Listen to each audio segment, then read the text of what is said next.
I've been laying under palm trees, waiting for the summer, knowing there's nowhere to go. 'Cause I am happy on this island, wanna be my farmland. I don't ever want to leave, I'm in a tropic club.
Let it now, now.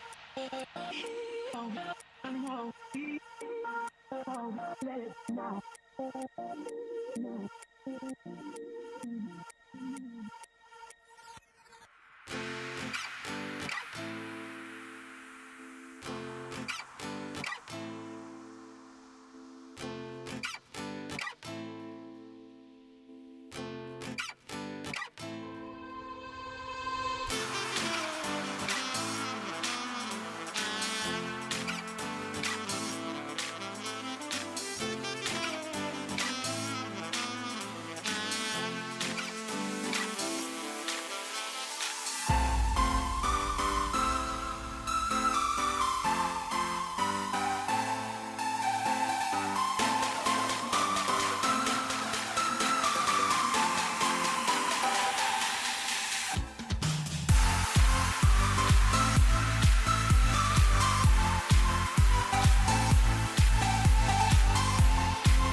Hi guys, I hope you guys are having lots of fun here at MCM Manchester. We have still lots more to come for you.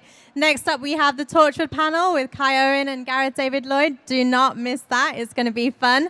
And after that we've got we have lots of games for you, and we have a Mario Kart tournament, but we also have a competition where we'll be giving away lots of stuff. I know you guys like your freebies, you should get down here, that'll be at 4 o'clock.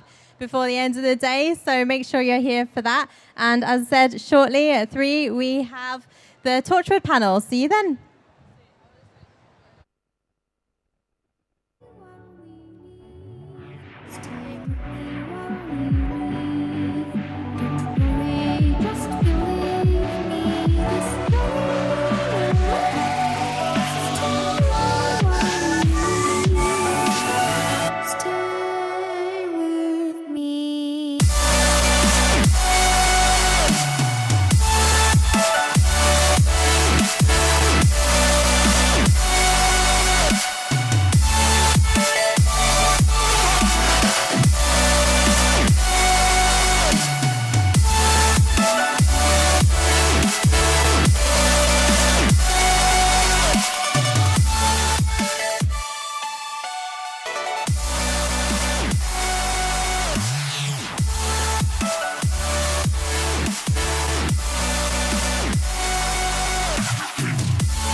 Stay with me while we leave.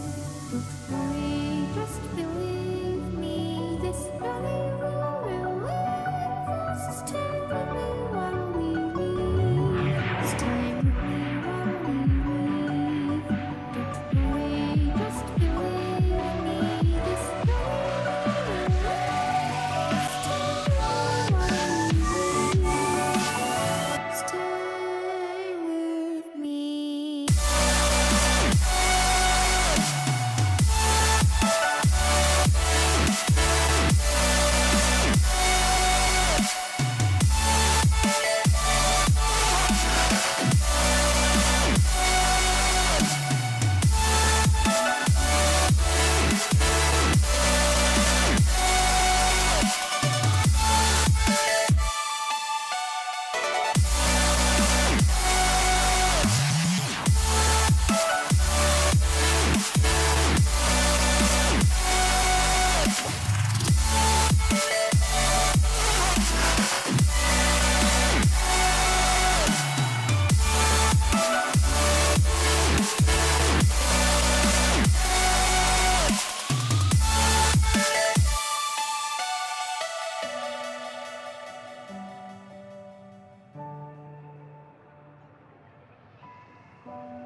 Letters sent and thrown away.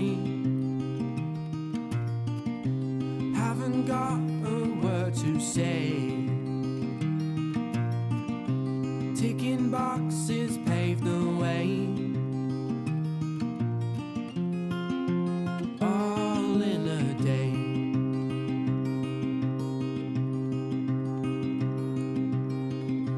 Reminiscing days of you. Days of justice, days of truth. Someone else's point of view, giving us the right to choose.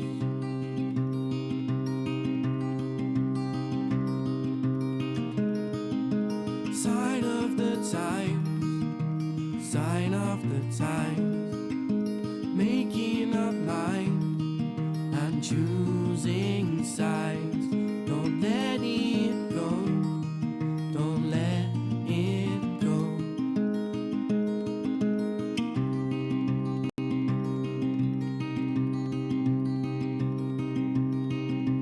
Desperation fills the air, bringing people to despair. On the streets now for our rights, giving us the chance to fight.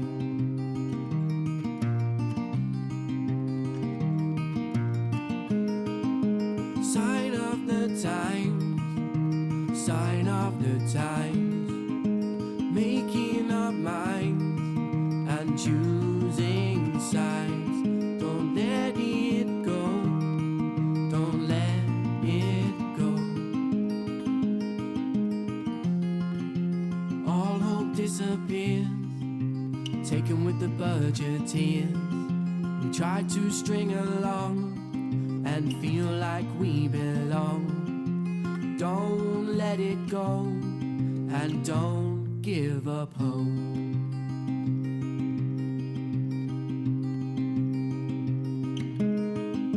Sign of the time, sign of the time, making up minds and choosing sides. Don't let it go, don't let it go.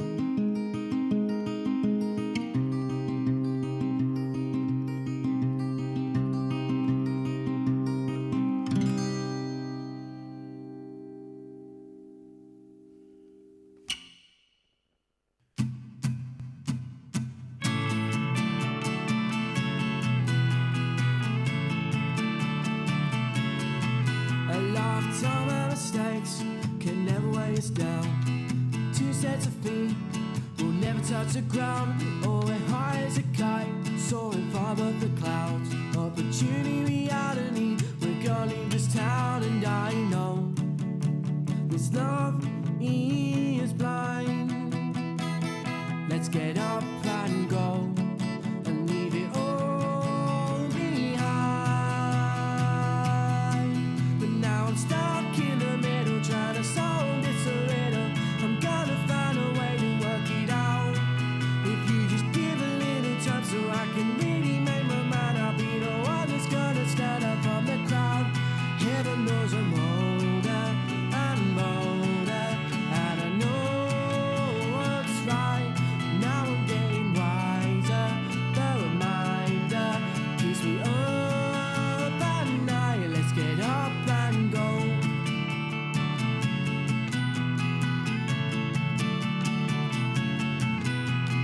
Makeups and breakups, highs and the lows, call outs and fallouts that everyone knows. Vintage wine covers my mind. Hold on tight, babe, it's a hell of a ride, and I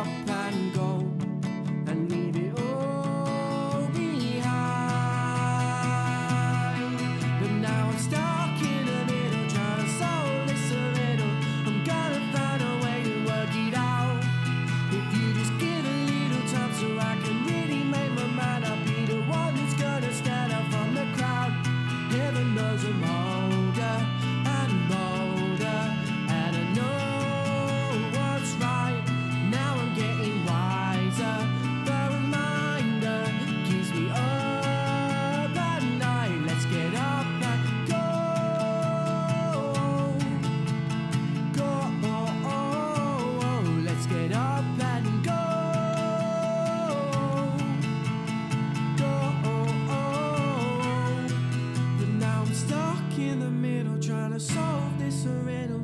I'm gonna find a way to work it out. If you just give a little time so I can really make my mind, I'll be the one that's gonna stand out from the crowd. Heaven knows I'm all. Check, check. 1, 2, 3. Check, check. I think we're on. I think All right. we're working. And we're here back at the MCM bus stage. Everyone give it up for Gareth David Lloyd. Has anyone seen Kai Owen or Lou Ferrigno? Because last time I saw Kai, he was hot on the heels of Lou Ferrigno. Yeah, we gotta keep an eye out for him. He's running around somewhere. He's supposed to be here, but I'm sure he'll join us at some point. Yes, but yeah, we will carry on because we have lots to talk about. It's great to have you here. I know that a lot of the fans here will know you from Torchwood as Yanto. He is one of the most loved, I guess, characters on the show. Can you describe him for those who might not know about him? He is dependable, loyal, except for the times that he's hiding a cyber girlfriend in the basement. Just at those times, yeah. Yeah. He's a great archivist. He's perfect at making real cups of coffee. Coffee, not tea. No, they call him a tea boy, but Yeah. coffee's his speciality. Yeah. What about you? Tea or coffee? I drink coffee. Yeah, black coffee. Oh, see, I forgot. So she really should be coffee boy. Should have been coffee boy, Yeah. but yeah, it But was a tea boy British stuck. thing. Tea boy, yeah. Had to stick. And I have to say, last year I went to Yanto's shrine, and it's certainly something to behold. I was probably there. I'm there every day, so Are yeah, you? yeah. You like taking the tickets and No, I'm so there. standing there for the photos. I'm there with a small metal bowl asking for change because Doctor Who Experience put the Yanto Shrine on the tour without even asking me or cutting me in for any commission. So now I just sort of sit there hoping that somebody will notice me and toss me some money. So you just look like the ghost of Yanto, just with a little I never ball. get recognised there. Everyone's so invested in the fact that Yanto died from an alien fart in season 3 that they don't think that I'd be there. In their Yeah. minds, he's gone. So I'm there desperately trying to get noticed, wearing the suit and everything, and I just get blanked. You're standing by your picture of Yeah, Yanto, yeah, and they yeah. just don't see That's you. it, You just yeah. look like another cosplayer to them. Exactly. Well, I have to say, because Yanto, I mean, he is very sort of recognizable in the Doctor Who universe. And I think that when he first came on, he maybe wasn't so much, but he definitely grew in the minds and in the storylines of Torchwood. So how did you see that sort of transition for him? It happened really organically, actually. I mean, Yanto was one of those characters that I describe as the guy in the red shirt in Star Trek that was supposed to sort of... People are supposed to see him and know he's Sort of there. blend but into the background. But he's going to die pretty soon. He's going to have a couple of lines, and nobody's going to get too emotionally invested. I was supposed to die in every season, I think, and they changed it. Oh, here he is. Hey, look who we have, everyone. Kai Owen, say hi. Sorry, everybody, for being late. I've just been massaging the Hulk. I told them you were chasing Lou Ferrigno. Yeah, big stuff. It's not good for your health, really. No. I've just arm wrestled him, and have a guess who won? Him. They said him. Him, yeah. Surely he did. No, I did, because I slipped a couple of Rohypnols in his room temperature water. What did you say to him in the end? I said, Lou, arm wrestle now, bitch. And he went, no problem, bang.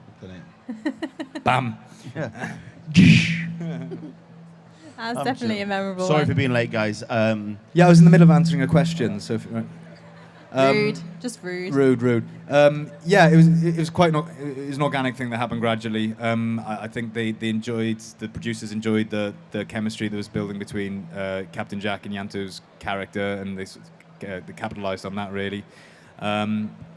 Yeah, so it wasn't something that was planned. I think I was supposed to go quite quickly. So when people ask how did it feel to know you were going to kick the bucket in season 3, how did it feel? And I felt lucky to have gotten that far, really. Yeah. Yeah, it wasn't a big sort of... it wasn't a big surprise, put it that way. No. But it was a good death or a bad death for you, would you Well, say? I would have liked to have gone. Am I pointing this in the wrong way?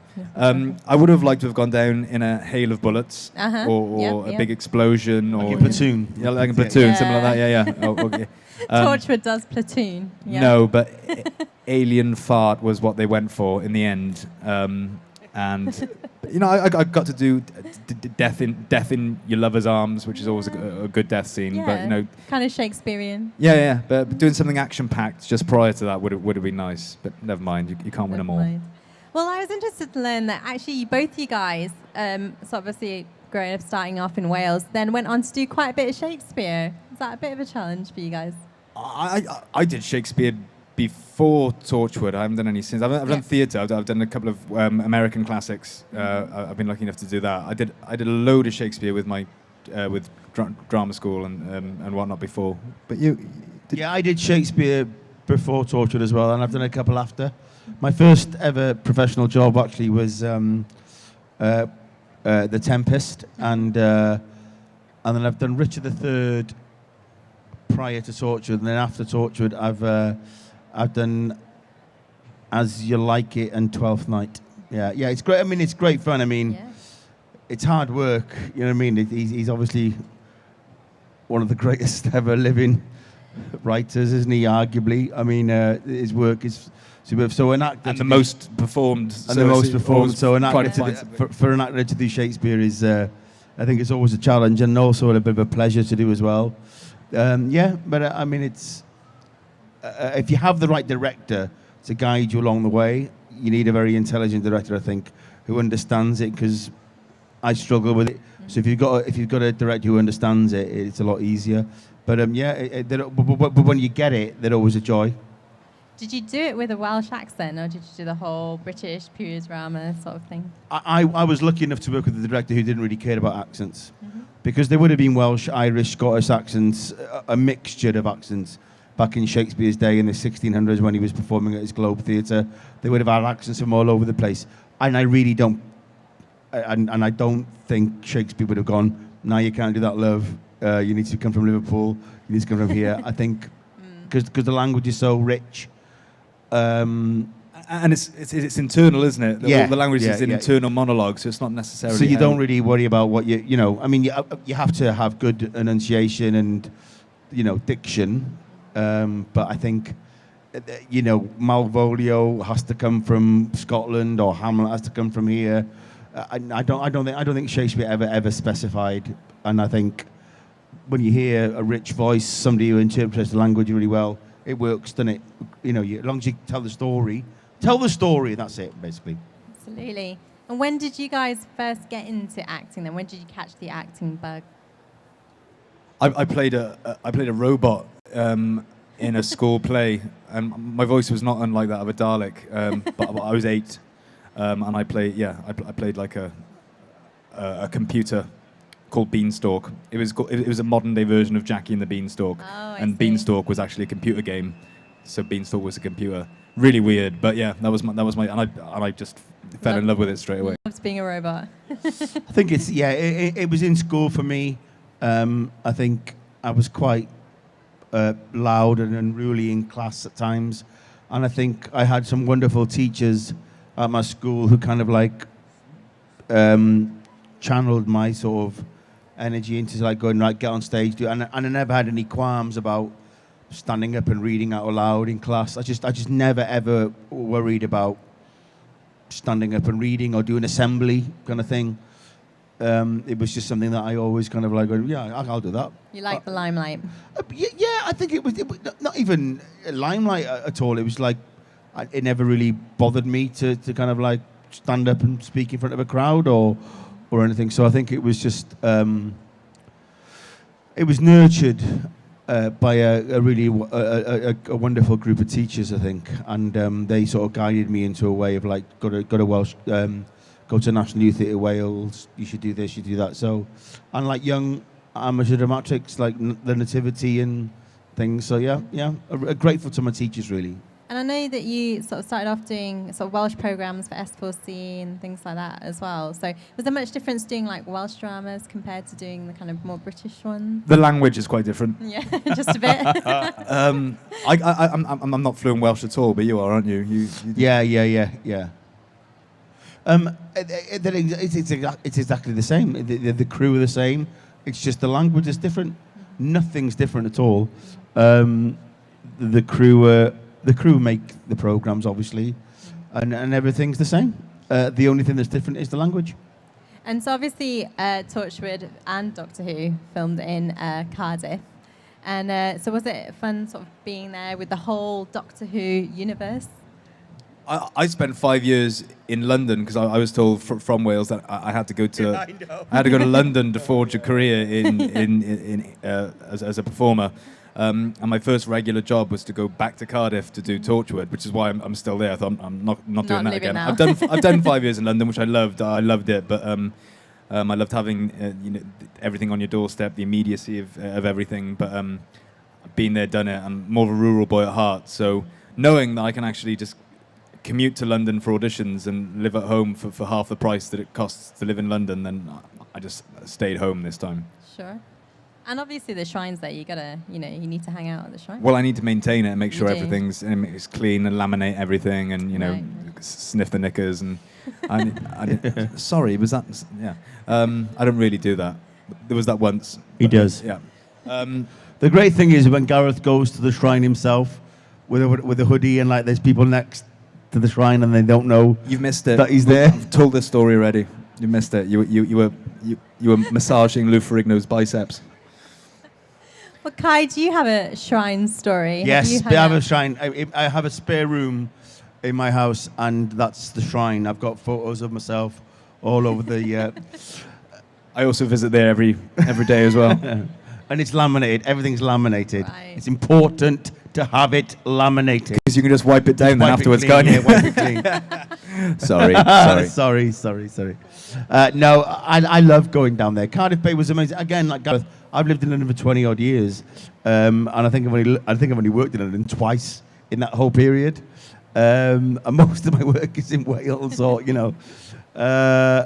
and very proud of Cardiff, and it looks great on screen as well. But I'm really glad that the shrine is still there, because the Cardiff Bay is gorgeous, and it's a lovely place to visit. If you've not been, get down there. It's gorgeous. It sounds like a Welsh commercial now, slightly. Cardiff. Hell of a place. And we have to talk about Yanto with Jack, because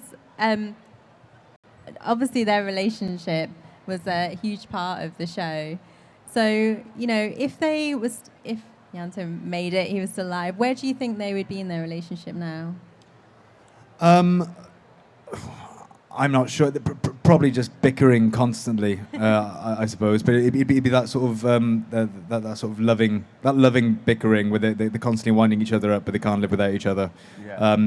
For a TV drama, it might have got a bit monotonous after a while. So I can sort of see Russell's point of sort of, destroying Jack by taking Yanto away. But yeah, it would probably be quite a cutesy place, I'd say. Mm-hmm.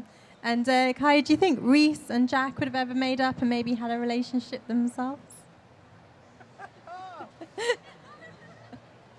I think no. I think I think Reese and Jack will always have a mutual admiration, and I think Reese will always go, "He's a bloody good-looking lad, that Jack."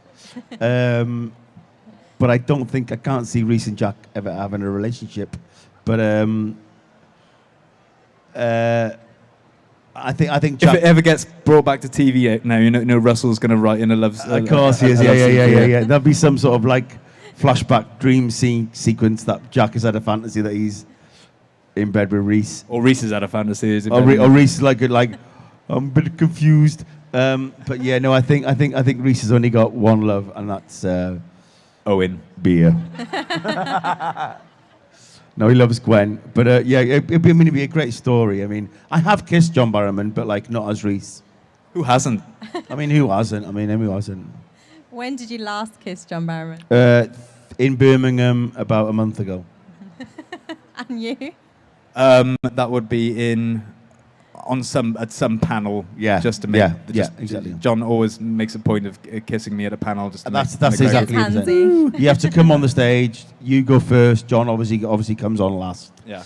And when he does come on stage, he makes a point of grabbing us and snogging us, basically, Yeah. with Why not? tongues as well. The question that most people ask, which I've actually banned from most panels, Yeah. or from all panels actually, is what's it like to kiss John Barrowman? I'll just set the record straight now. I was talking to my friend James earlier about this, that I was actually gay before I met John Barrowman. and he put me off men for life. Now I've got 2 kids, 2 dogs, you know. And I get asked, what, John, we got any funny stories? And I go, well, no, I have kissed him. And then I'll go, what's it like to kiss him? And again, I think on the same sort of lines as Gareth is that he stinks of cabbage. Stinks of cabbage. Yeah. Cabbage. Stinks of cabbage. His breath is awful. Awful. Yeah. And he's got a problem with it, and it's incurable. Yeah. He's got his halitosis is like, My God. it could melt steel. It's like a mixture of sweet corn, tomatoes, and milk. Yeah. Sour milk. Yeah. And It's cabbage. like 6-week-old baby sick that's been left out in the desert. With sweet corn. Yeah. Wow. That's what his breath smells like. I mean, he's a beautiful looking man. Beautiful looking man. Beautiful looking man. But his breath is like, My God, he could. Yeah. yeah. He's like, he doesn't age, does he? He always looks the same. Well, you know why that is, don't you? Why is that? Why is that? Because he spends a lot of money on it. He spends a lot of money on it, and he drinks the blood of virgins. He goes to Sweden twice a year for the complete blood transfusion, like Keith Richards. Oh, right. And he has a skin peel every 3.5 minutes. every isn't it? 3.5 minutes. Yeah. So He also exfoliates Uh-huh. regularly. Well, he doesn't. He has 2 young boys who exfoliate him. His pool boys, they exfoliate him. Yeah. regularly. There's 2 young lads. They're only about 14, but he bought them from Peru, and they're there. One. So he exfoliate him most mornings, and I think he only paid about 400 quid for the pair of them. It's a good deal.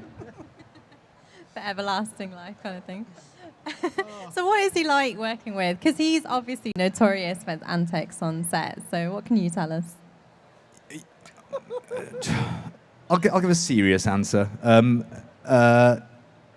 He's a great patriarch for a group. He's a great leading man. He's a great leading cast member. He looked after everyone from Eve, who was his number 2, down to the runners, who if their dog got injured, he'd pay 20 grand for their back to be fixed. That happened once. So he's lovely, wasn't he? He looked after everyone.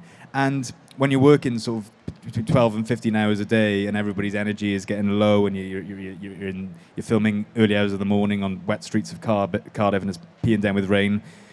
You need someone who, like John Barrowman, who's going to sing "I Am What I Am" dancing down the street, just to lift everyone's spirits. So yeah, he lots of jokes, lots of messing around, but we really needed it to sort of keep our energy up. And as soon as the director said action, he was usually a consummate professional. Usually, I can only second that. That is the most serious and honest answer. Eve will describe him as a medicine. He would kind of like just pick you up when your energy's flagging. Because don't forget, we did 10 months shoot, and by the end of it, it would become you'd be so knackered, and also the production side of things would need to make sure that we have to wrap by the 29th of November. And if you don't, I mean, that costs them thousands and thousands of pounds. So, you'd have to ask the crew for extra hours and the actors for extra hours. And invariably, the crew would always say yes. And when they did say yes of a long day, John would invariably treat them all, as they left the studio, to a table full of champagne to say thanks. His treatment and his leadership is second to none.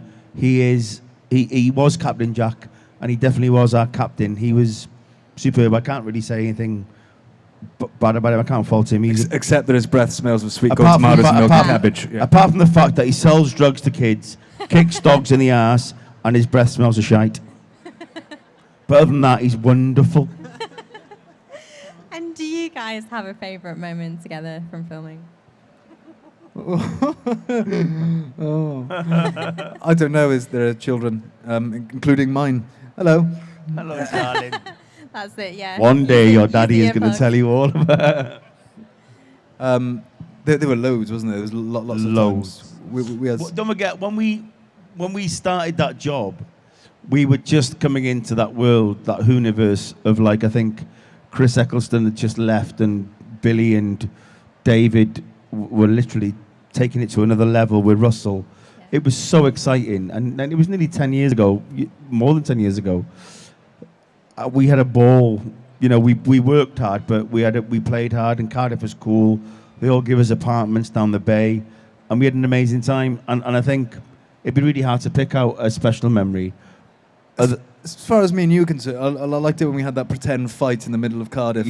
On my birthday, yeah, Yeah, that was yeah. amazing, yeah. Outside the Hilton in by Bahaha there, yeah.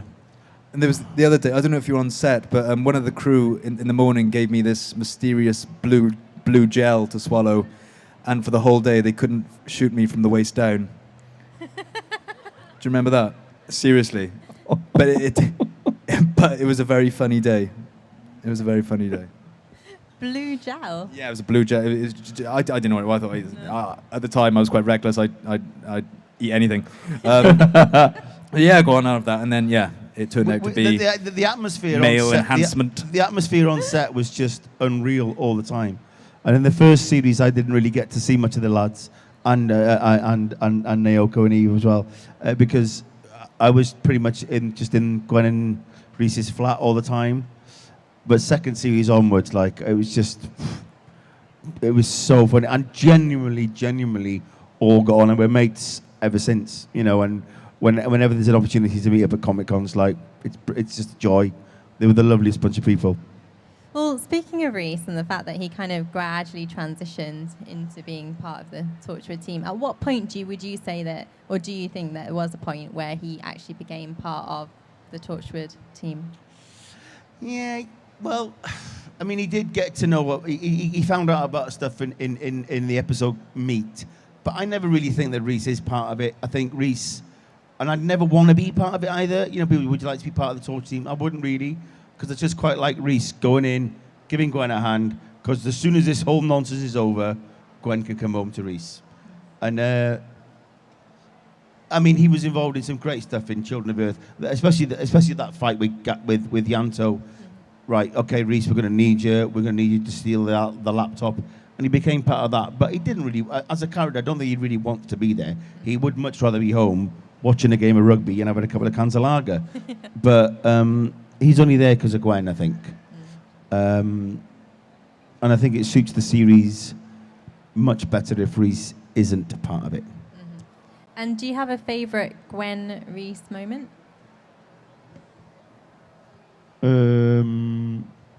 Whenever I kissed her, she's hot, and I used to get paid to kiss her. Right. I think Terrible stubble though. awful stubble. She'd never shave of a morning. She'd never shave. Her 5 o'clock shadow was awful. Some lovely scenes with her. I like the stuff with the shapeshifter in the wedding episode. That was funny. I love shooting that episode. Yeah. So we were out on location doing that. All of that episode was really good fun. Yeah. I think we were at the altar doing the vows, and they had like John, Gaz, Byrne, and Naoka watching us do it. It was a bit, hard. It was hard work, but fun to do. It was just a really good laugh. Awesome. And I have to ask, when playing Yanto, were you surprised that he made such a lasting impression on the fans? Not really.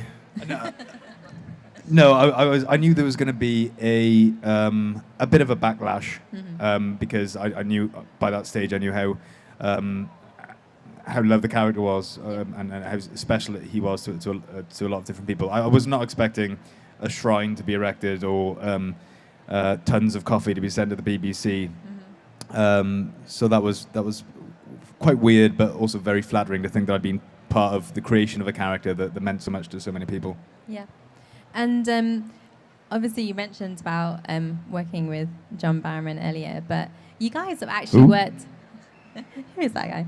But you guys have actually worked on a same show before, I believe, as well. You both worked on Waterloo Road. Yeah, not the same time. Not the same time, Yeah. yeah. I was in the last three ever episodes. They had decided they were the last 3 episodes before I was in it, by the way, so don't make any conclusions. Yeah, I did. Yeah, I did a week on it. Yeah. And I mean, to me, that would be my nightmare, having to teach teenage kids. How do you think you'd fare? Oh, terrible. I'd be kicked out. Yeah. I'd be kicked I out. played a rugby coach on it, and I think he stormed out after 2 scenes, going, "I'm not having this," because they were too gobby. I think that was the story. I think. Yeah, if I was teenagers, I'd hit one. I'd hit one. I'd have to hit one. Yeah. I'd end up being in jail because I'd probably I'd end up maiming them. I'd hit the teenagers that were like me when I was a teenager. Yeah, exactly. Of course. I remember saying to my my maths teacher, and he nearly lost it. Like the thick skin teachers have to wear, that they have to be, have to. You follow broke it. You broke it. I nearly broke him. Yeah, Like yeah. he said something like, we were having a little back and forth, and he said, "Don't get me going, Gareth. When I get started, I keep going all day." And I was like, "Just like your mother, sir." And he came down to me and said, "Gareth, just want to let you know now, if I ever see you in the street outside of school, I'm going to smash your face in." To my face, I was only about 15. Wow. But I'd probably, I'd have the same reaction. Because that's interesting, because you, Kai, actually play a paedophile in Hollyoaks, don't you? Is that true? No. Pete's a lovely man. He's absolutely yeah. Yes, Pete is not a very nice man. A groomer. There he is. Look at him. He's thinking of grooming right now. Pete is not a very nice man. And Hollyoaks, whatever you think of Hollyoaks, they tackle these issues because their demographic is so important to them. And every year the Hollyoaks will raise awareness about issues that are a bit taboo and a bit and they'll reach out to people and people who watch it. And yeah, it was a big sexual abuse storyline. And I went in as Pete's, the sort of stepdad to the McQueen girls. And it was a big storyline, and it showed the whole process of grooming to the abuse to the contact to kind of denial, and then arrest, the questioning, and then the sentencing, which is the way these men should be, because Pete didn't have a proper soap opera ending. He didn't get blown up in a car. He got treated and dealt with in the exact way that these men like Pete should be dealt with. I loved Hollyoaks. It was my favourite job today. I loved it, and I was very proud to be part of the storyline. Horrible character. Horrible. Pedo Pete, as I'm known. Wow. But, Oh no, you don't get that on the street, do you? look, it's Pedo Pete. I've had but it's there are a lot today actually. Loads today. Really? Yeah, loads today. Yeah. So do you actually walk down the street and people are scared of you? No. I put the knife away years ago. No, it wasn't a problem at all. It was fine. 'Cause I think people understand the storyline. Yeah, I suppose to be part of that, we're raising awareness. Yeah, is a good thing. It was fine. So I never, if anybody did shout at me, I'd just I'd just brush it off. And you actually were in... Fuck off, fuck you, come on in, fucking. That's how he brushes it off. That's one way to do it. And you're in Warehouse 13, and actually when you're in that show, fans are wondering, because essentially you're in a Victorian era, what seems to be like a Victorian era Torchwood. Was that kind of what it was supposed to be? I think I was just offered that role, so I think that's what was in the producers' minds. They wanted sort of a number two to a sexy, vivacious H.G. Wells, played brilliantly by Jamie Murray, and they wanted that similar type of chemistry, that sort of back and forth that Yanto and Jack had. And the spin-off series Warehouse 12 was actually they were all ready to go with it, and me and Jamie were going to be the main characters in it. Oh, there he is. Yeah. And then I think it was Jamie that got Defiance and then turned it down. So then it just sort of went into the abyss, which I was gutted about because it would have been a lovely stint shooting in Canada. But I think that's what was. What was it shooting? Or did you shoot in Canada? Yeah, shot in Toronto. Oh, yeah. love. But that was what was in the producers' minds, I think, when I got offered the part. Well, maybe it will come back. You never know. Maybe. So I want to give you guys the opportunity to ask a couple of questions. If you guys want to stick your hands up for me, and I'll come around to you. But firstly, I just need to ask you. Obviously, the 13th Doctor here has just been announced. 13th Doctor, I should say. Woo! No ideas. Should have been me. And obviously, with that, Chris Chibnall is now taking over as a showrunner. So, what do you think of the new direction? I think it's great. I think it's a long time coming, and I'm not surprised it wasn't a shock to me, especially with all references to it being possible for the Doctor or the Master to be a woman in earlier series. So yeah, I think it's great, and it's happened, a lot longer after it should have happened. But what I am really enjoying is the backlash of the people who don't agree with it. I mean, the people who are saying the Doctor can't be a woman. I think it's really, really silly. How can the Doctor's sex make you so insecure? Notably, it's a lot of middle-aged men that have got the huff. It's been great for me because I've had lots of entertainment on Twitter and social media with all these idiots who are causing a sort of outcry at the thought of the Doctor being a woman. Are there any particular? I think it's a disgrace. I think it's an utter sham. Oh, she's gorgeous as well, Jodie Whittaker. I think it's wonderful.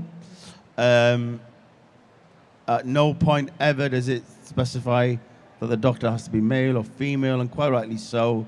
Chris Chibnall is a very talented man. She's a very talented girl, and I think it's the best thing ever. I can't wait to see her.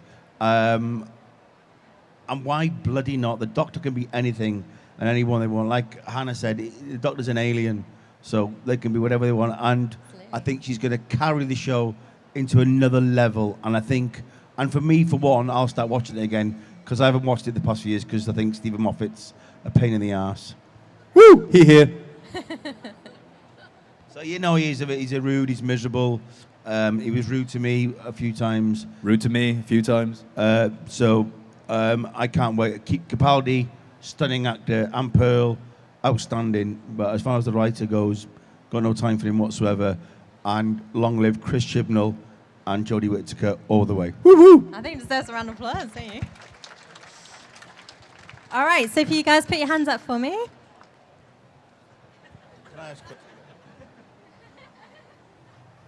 What would you like to ask? Where did you get that dress? I don't know, actually. Okay. My name's Naomi. I'm one of the biggest fans of Torchwood. And Can't hear a thing. Can't hear a thing. What is your favourite line out of all of the Torchwoods? Your favourite line?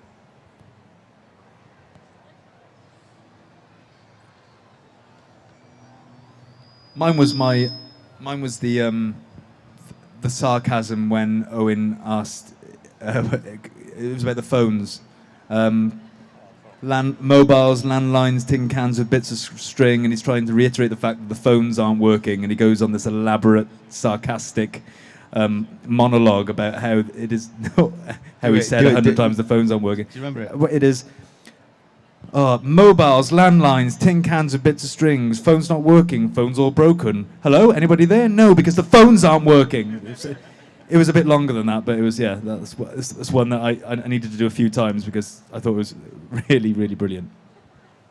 I think probably It was when Reese and Gwen were arguing, and he found out about Torchwood in the episode Meet, and Reese said, "Aliens in Cardiff." That's my As someone who takes prop design, like the amount of like the range in props in the show is amazing, especially like in countryside with like the dead bodies, like The tongues. detail.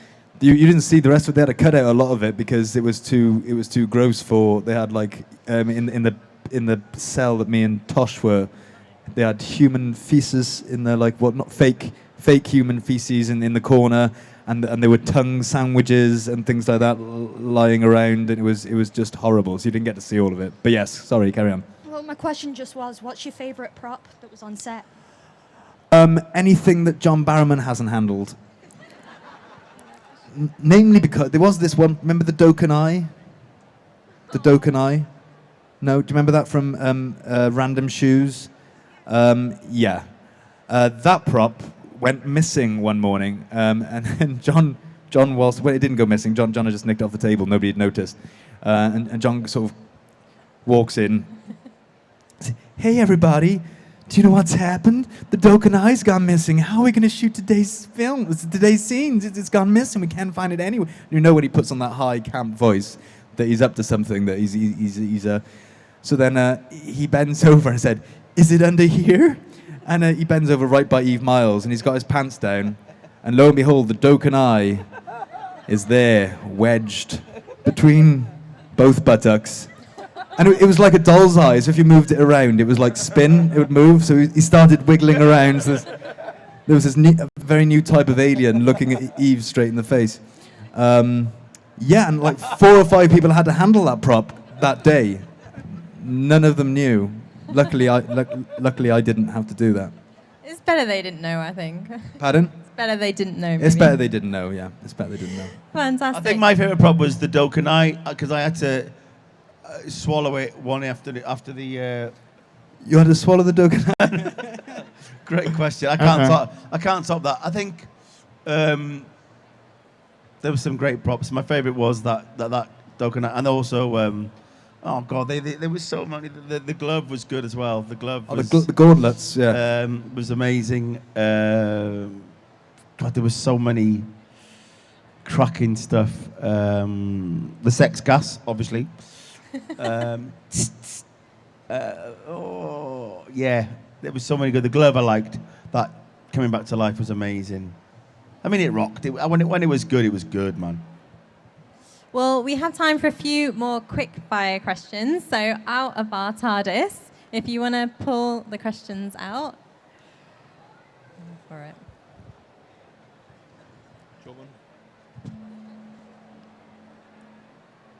Okay. What have you got?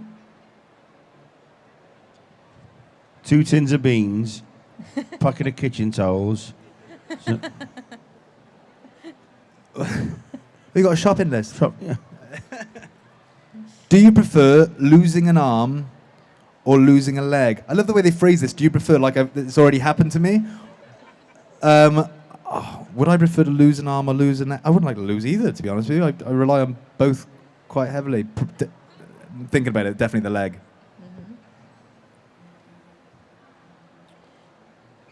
Good God. I have no idea who this man is.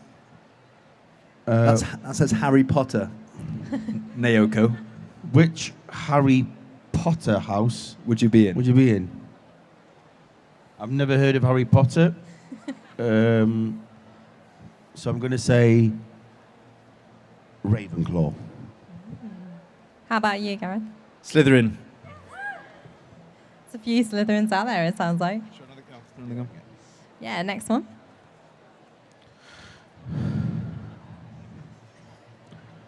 What's it like to kiss John? Oh! This is a good one. Gay before I met him. Oh, Lord of the Rings. Lord of the Rings or Hunger Games? Lord of the Rings for me, just because I'm going to go Hunger Games. It depends if you're talking about the books or the films. I think the films is a difficult one, but the books definitely Lord of the Rings. Yeah, I'm going to say Hunger Games just because of Jennifer Lawrence, I think. Oh.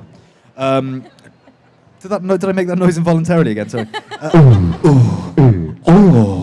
Okay. Do you prefer? Pardon? He's not getting out. I don't know what. I don't know. John Barrowman's not here now. Save it for later. Oh right. Okay. So right. Okay. Cheeky, cheeky, cheeky. Do you prefer? That's easy. Halloween or Christmas? Halloween every time. Kai? Yeah, Halloween. I like Halloween as well. Oh, these are good. Oh, I like this. Do you prefer doing a seance or being hypnotized? Seance every day. Yeah, I think so as well because you can remember what happened. Yeah. What is your TV guilty pleasure? Oh, that's quite a good one. At the moment, it's Game of Thrones at the moment. I'm gonna get beaten up before I leave here, but it didn't feel so much like a guilty pleasure at first because it felt to me in the first two series before they had the money for the battles and and everything like that when it was all just very quite talky. You got rewarded because it made you work harder. I like TV that makes you sort of invest in it and work hard, like and put pieces together. Like Twin Peaks at the moment, I'm finding that extremely rewarding because the whole thing is like a big puzzle. Then it requires you to work to put it together. And I found Game of Thrones a bit like that at first in the sense that it didn't lay everything on a plate for you. It wasn't obvious about everything. I feel now watching it now. And probably because it's got such a broader audience, because so many people are watching it. It feels like they've just dumbed it down slightly, made it easier, made it sort of, and I feel less involved when I'm watching it. I feel like I have to work less. And don't get me wrong, that the storylines and the battle scenes and everything are amazing, but I think it's more like a popcorn. It's like a guilty pleasure now. I have to watch it because I need to know what happens next, rather than I need to watch this because I'm going to get involved with it personally. Do you know what I mean? Wow, that was an interesting answer. Yeah. Not so quick fire. I just used that question as a piggyback think to give my about it. thoughts about Game of Thrones. Sorry. And Kai, last question.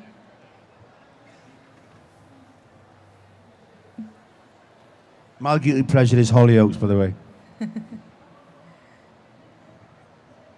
What is your sick day movie? Oh, good question. We can put those back in. Sorry. Good question. I've got loads. I mean, there is loads. Pick one each. It has to- What it has to be- comes to mind It has first? to be when there's lots of. There has to be something like a James Bond marathon or a Lord Right. of the Rings marathon or Star Wars marathon. It's something like something franchise. something epic, long, or something you just sit there and just let it happen to you. I'm going to say something like Uncle Buck or Coming to America. Oh yeah, that's a good one. Fantastic. Brilliant. Well, thank you so much, guys, for talking to us. It's been absolutely excellent to have you here. Everyone give a warm round of applause to Kai and Gareth. Thank you, everyone. Thanks, everybody. Thanks for coming today, and thanks for your support. Have a great weekend. Stay safe. And if you're here tomorrow, I will be performing tracks from a new album. So please feel free to come along and listen to that. I'm also doing a show tonight.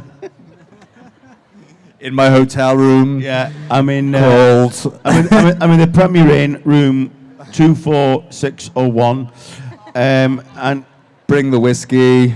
so the entrance fee is just look at the Jack Daniels, and then and 5,000 other covered in piss. Thank you, everyone. Thanks very much.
knows I keep falling down, down. Heaven only knows I keep falling down, down, down. Heaven only knows I keep falling down, down. Traveling on the same old road, now I run, run, run. Hightailed back to the sun, now I'm home, home, home. Down, down, down. Down, down, down. I got used to this road, I was low, low. Traveling on the same old road, now I run, run, run. Pick up my life into the sun, I'm home, home, home. Heaven only knows I keep falling down, down, down. Baby, I will rise to your highest mountain of love. If you cannot find your way down, just run. Keep it all inside until your heart takes just enough. Heaven only knows I keep falling down, down, down. Heaven only knows I keep falling down, down, down. Heaven only knows I keep falling down, down, down. Heaven only knows I keep falling down, down, down. Heaven only knows I keep falling down, down, down. Baby, I will rise to your highest mountain of love. If you cannot find your way down, just run. Keep it all inside until your heart takes just enough. Heaven only knows I keep falling down, down, down. Baby, I will rise to your highest mountain of love. If you cannot find your way down, just run. Keep it all inside until your heart takes just enough. Heaven only knows I keep falling down, down, down. Baby, I will rise to your highest mountain of love. If you cannot find your way down, just run. Keep it all inside until your heart takes just enough. Heaven only knows I keep falling down, down, down. Baby, I will rise to your highest mountain of love. If you cannot find your way down, just run. Keep it all inside until your heart takes just enough. Heaven only knows I keep falling down, down, down. Heaven only knows I keep falling down, down. Heaven only knows I keep falling down, down, down. Heaven only knows I keep falling down, down. Heaven only knows I keep falling down, down, down. Baby, I will rise to your highest mountain of love. If you cannot find your way down, just run. Keep it all inside until your heart takes just enough. Heaven only knows I keep falling down, down, down. Baby, I will rise to your highest mountain of love. If you cannot find your way down, just run. Keep it all inside until your heart takes just enough. Heaven only knows I keep falling down, down, down. Baby, I will rise to your highest mountain of love. If you cannot find your way down, just run. Keep it all inside until your heart takes just enough.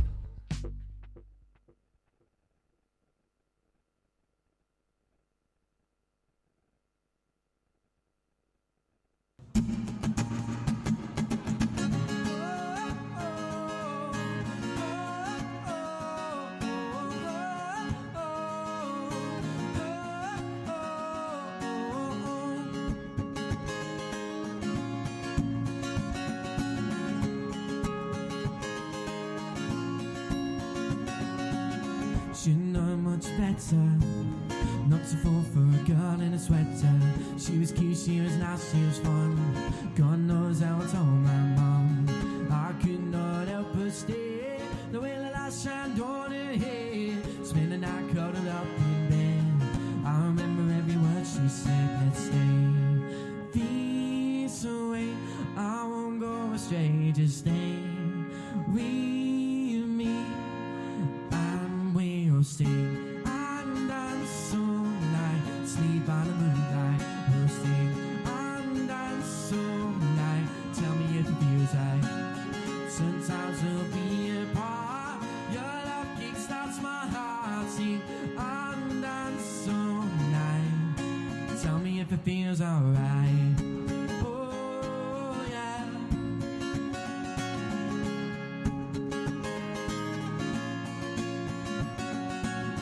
Some say some cause she's not worth it, but I think that she's perfect. No one knows how she makes me happy. I'm always hers and I always will be. 6 months is a pretty short time, but I can't get you off my mind. Spend the night curled up in bed. I remember every word she said. Let's stay, be so way. I won't go astray, just stay. We and me, and we'll sing and dance all night. Sleep on the moonlight, we'll sing and dance all night. Tell me if it feels right. Sometimes we'll be apart. Your love kickstarts my heart. Sing and dance all night. Tell me if it feels alright. Oh yeah. Tell me if it feels alright. Oh yeah. Let's stay. Ease away. I won't go stay. Just stay. We and me, and we'll sing and dance all night. Sleep on the moonlight. We'll sing and dance all night. Tell me if it feels right. Sometimes we'll be apart. Your love kickstarts my heart. Sing and dance all night. Tell me if it feels alright. Oh yeah. Tell me if it feels alright. Oh yeah. Thanks very much. I'm gonna do a new one. I'll do a new one.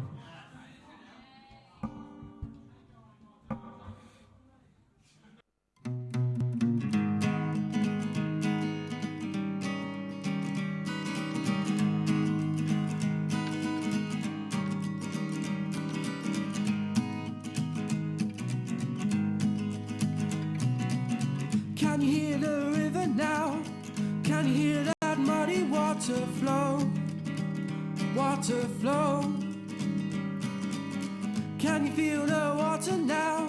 Can you feel the water at your toes? At your toes.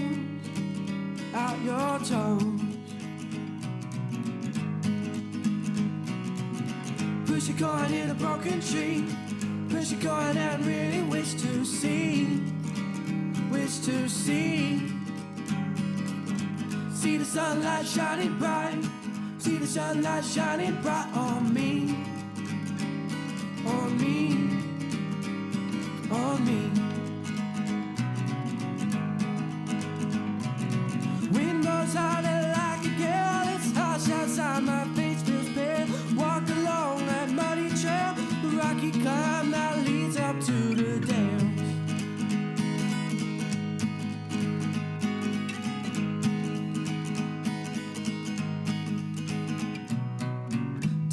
Where we're heading now, to the place where the silence seems to grow, to grow.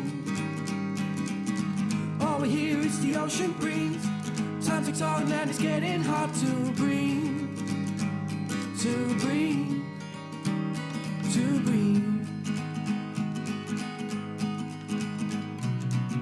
Light fades and the sun goes down. The sound of vultures circles all around. Around. See the water on the ground. See the water rushing, gushing down. Down. Oh, down. Wind blows harder like a gale. It's harsh outside, my face feels pale. Walk along that muddy trail, the rocky climb that leads up to the dales.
Hey guys, this is Tanavi, and we are here on the MCM Buzz stage. I know you guys have had a long day, a fun day, and it's winding down, but if you want a little bit more fun before you go home today, and you're a fan of Mario Kart, then we are about to have a tournament right here, right now, on the stage at MCM Buzz. And we have a lovely sofa waiting for you contestants. It's just a bit of fun. Doesn't matter if you win, doesn't matter if you lose, you will still win a prize. So come down and we'll start playing. See you soon.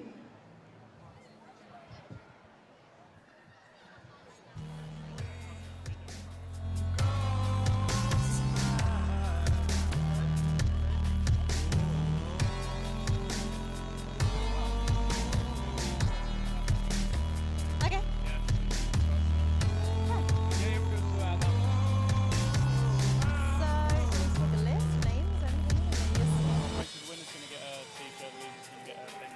Yeah, but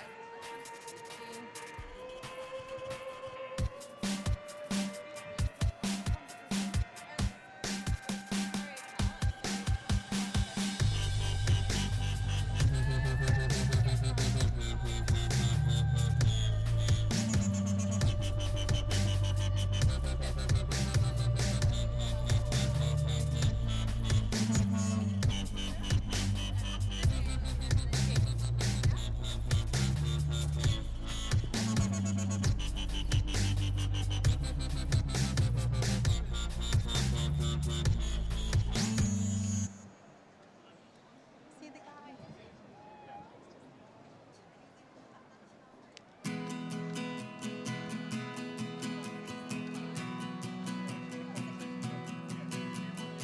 Do you want me to?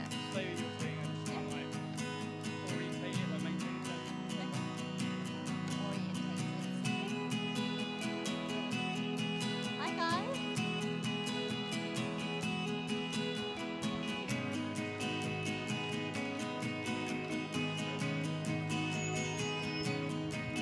It's a long, hard walk and a long way back. We walked so far that we lost our tracks. Oh,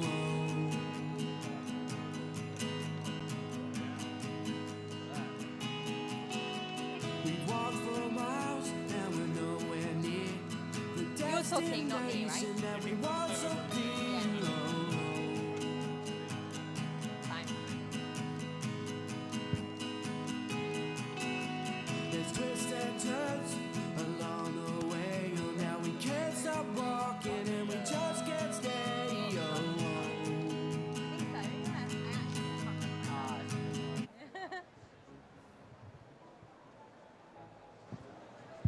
So who have you chosen?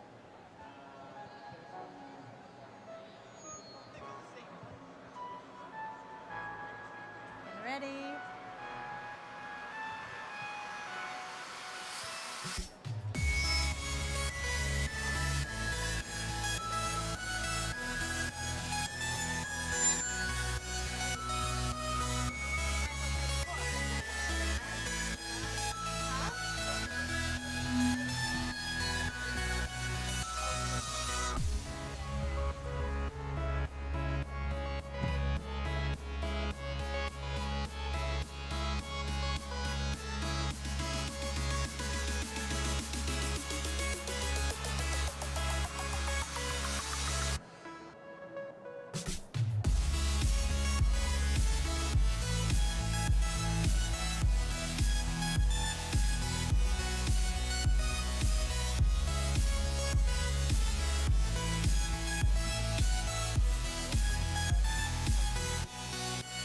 So,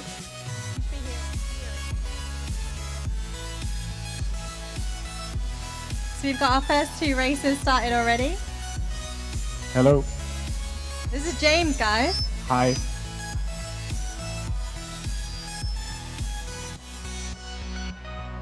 So who have we got on screen?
What am I giving out?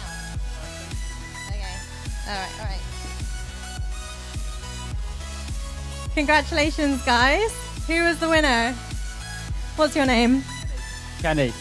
Have you played before? Yes, I played them all. I think that's a given, isn't it? And how about you? Yeah, I've played before, yeah. What's your name? Kyle. Well, luckily, Kenny and Kyle. That's a good little combo there. We both get prizes. James is on hand with those if you want to pick out of the bag. So Mr. Bean there. Did you have fun playing? What do you think of Nintendo Switch? It's great, I loved it. Yeah, I love the new system. Yeah, it's really great. What's different about it, would you say? In terms of the comparison to Wii U, well, I mean, it's much more compact. You can take it wherever you want, and you can play it. You're not just restricted to just your living area. But just as fun? I mean, the controls are a bit small, but yeah, it's fun. Yeah, it takes a little bit of getting used to. Well, thanks, guys. Thanks for playing. Kyle and Kenny, enjoy your gifts. And we have another 2 contestants.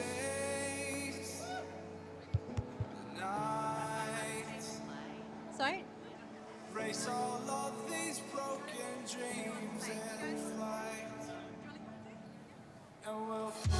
All right, guys, have a seat on our lovely grey couch. It's very comfy. Just the right height for playing games, I reckon. Okay, what's your name? Adam. And how about you, sir? Dan. Okay, Adam and Dan, have you guys played Nintendo Switch before? No. So, have you played Nintendo Mario Kart at all? Yeah, of course you have. When's the first time you played? Can't remember. A long time ago, yeah? How about you, Dan? A while ago. So, who are you going to choose today? Which car races are you going to choose? Donkey Kong. Yeah, and definitely a classic. Mario. Of course. Mario versus Donkey Kong.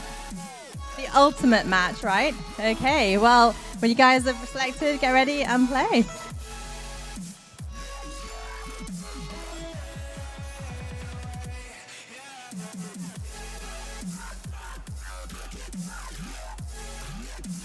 There they are, Donkey Kong versus Mario.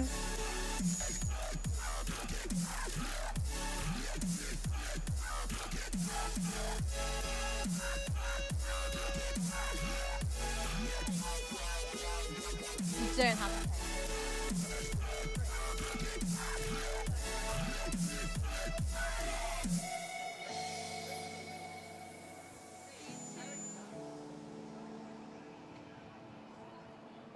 Here we go, guys.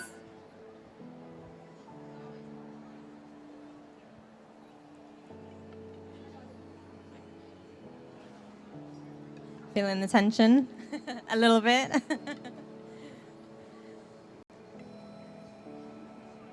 Count them in, everyone. 2, 1, go.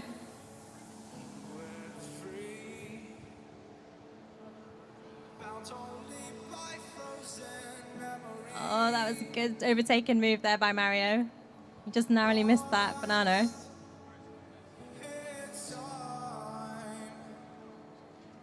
Oh, Donkey Kong, I think you're in trouble a little bit. Mario's cruising here.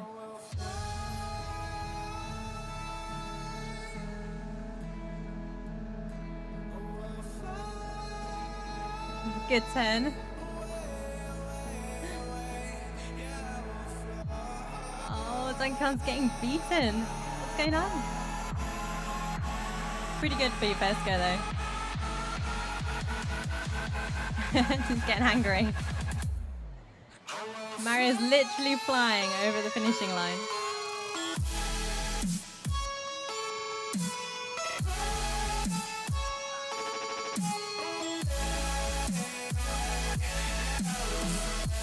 So halfway through now, and Mario's still in front.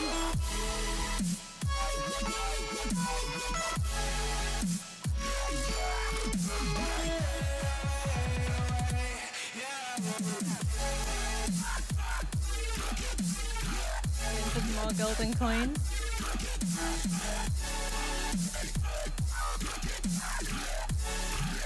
So Mario's in first at the moment. Oh, and Donkey Kong slips to fifth. He's still got another lap though. Good change.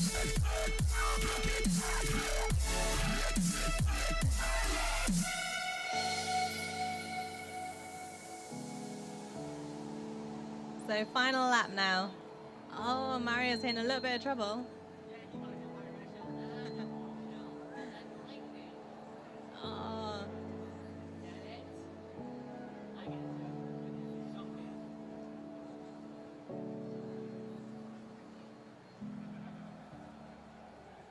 Oh no, Donkey Kong's taking another hit.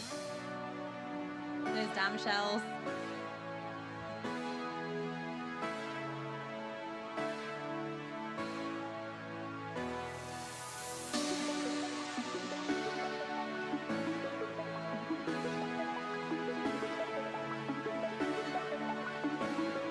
Oh, he's just got hit as well, Mario. Take another hit.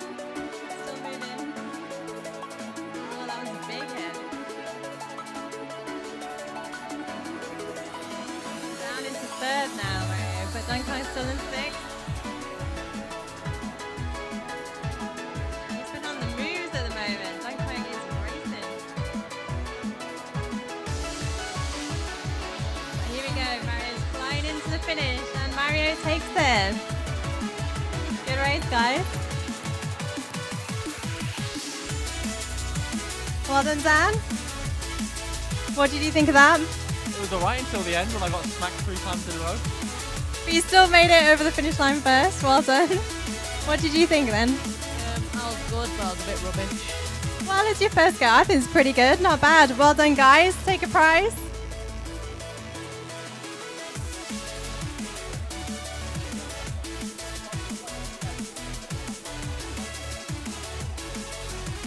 All right, guys, have a seat. So, who do we have next? What's your name? My name's Alex.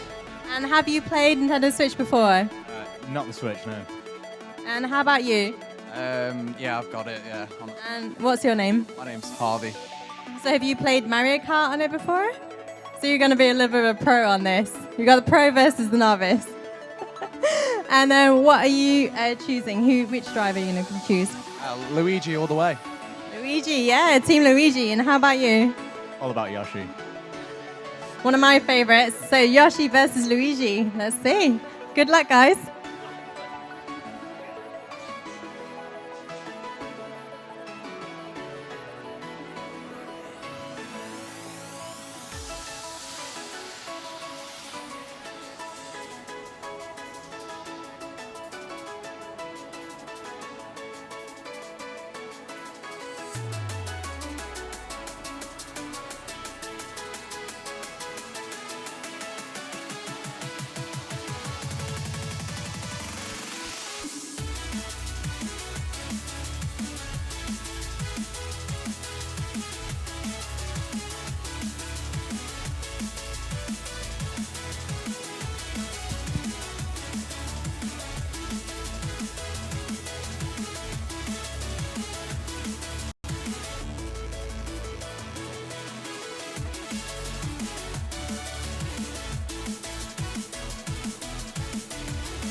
Okay, here we go, everyone.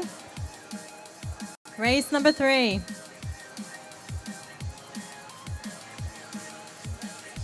Mario, oh no, Luigi, sorry, versus Yoshi. Oh, we're going for the snow circuit. So who's gonna win on Mount Wario? Let's see.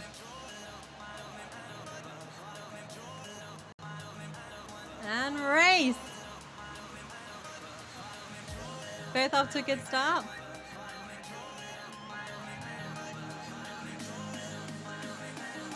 Luigi's picking up some clients already. You can tell you've done this before. Oh, brilliant move around that slide there.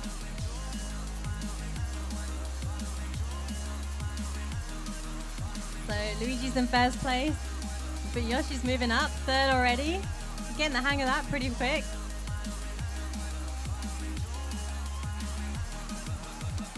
Both races pretty smooth down those slides.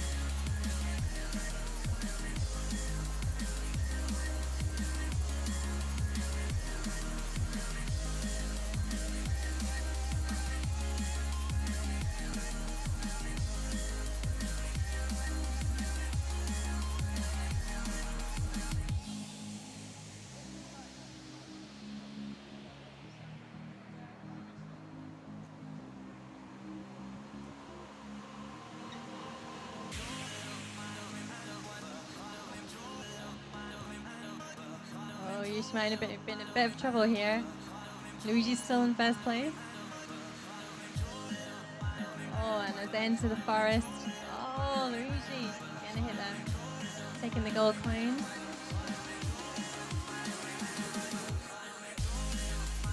So, final lap already for Luigi.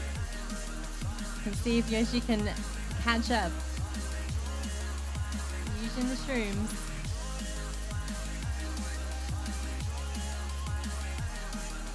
Oh, direct hit on Luigi there. Good shot with the shell.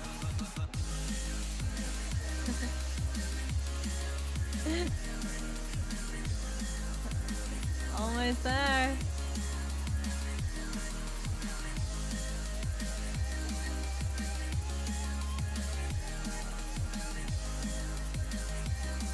Oh, Luigi's in trouble here, I think. No, manages it brilliantly, and he comes up to the finish line. Well done, guys. Well, for the pro versus Norris, it's not a surprise that the pro won, but well done, both of you. Hope you enjoyed that. What did you think of it for your first go? It's pretty good. It's pretty intuitive after the Wii and stuff. Enjoyed it, yeah. And for you, are you going to carry on playing Mario Kart? What now? No. No, I'm done today. Yeah. Quit while you're ahead, basically. Well done. All right, guys, collect your prizes, and we're going to have the next team on shortly.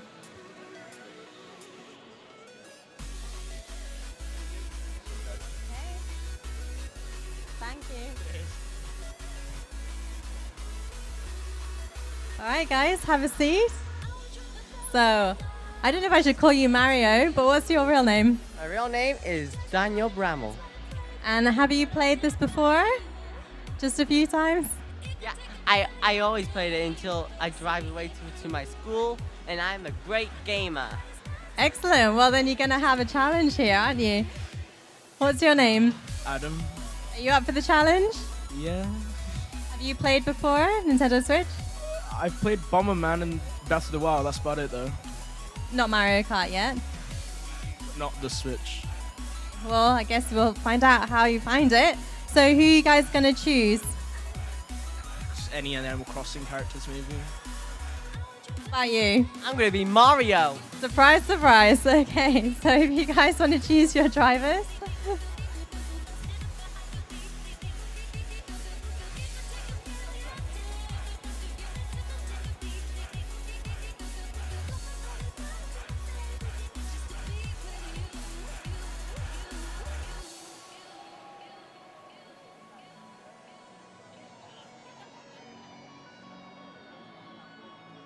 Isabel, you chosen. Good choice. Mario versus Isabel.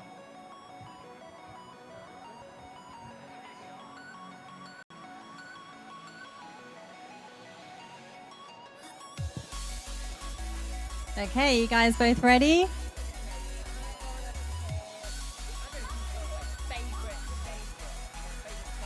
Okay, which track are you going for? Big Blue.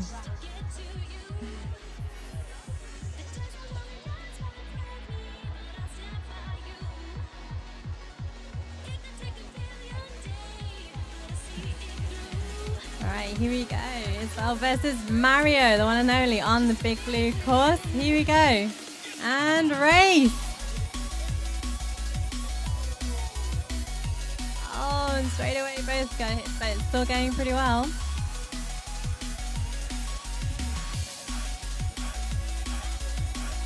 And Mario's attacking straight away with the shell.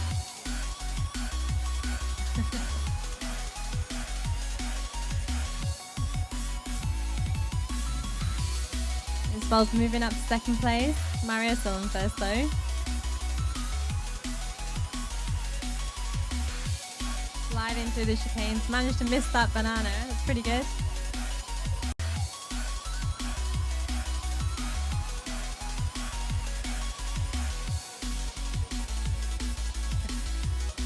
Flying onto the second part of the course. Second lap now. Not much in it. Oh, and Isabel takes another hit.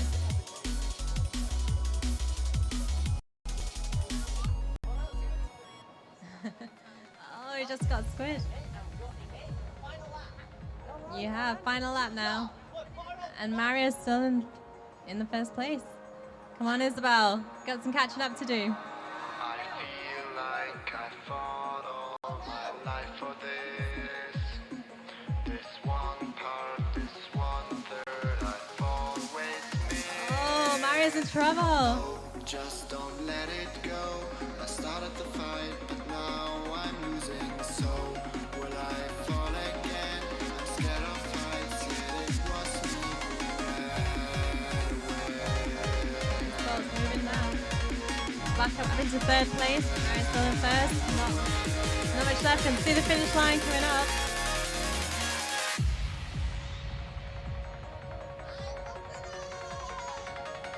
And Mario takes it. Well done. So you won on your favorite course. How was it? I was very good, and I'm the good Nintendo gamer master.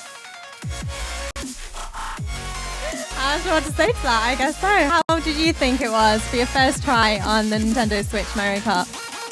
Takes a bit to get used to small controls, but it's fine. Yeah, I enjoyed it. Brilliant. Well, I'll take your prizes, guys. Thank you for competing.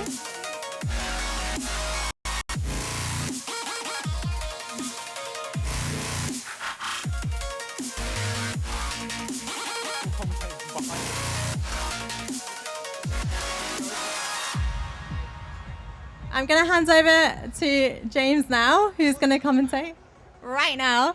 But before that, we're going to have two more contestants. You're going to take your seats on the grey couch, get comfortable. All right, guys, what's your name? Phil. Phil, have you played before? Not on the Switch. I have to ask you, can you see properly in the outfit? I'm not sure. Can, yeah. And how about you, sir? See. And have you played before? I've not played it like this. And are you looking forward to it? Are you big gamers?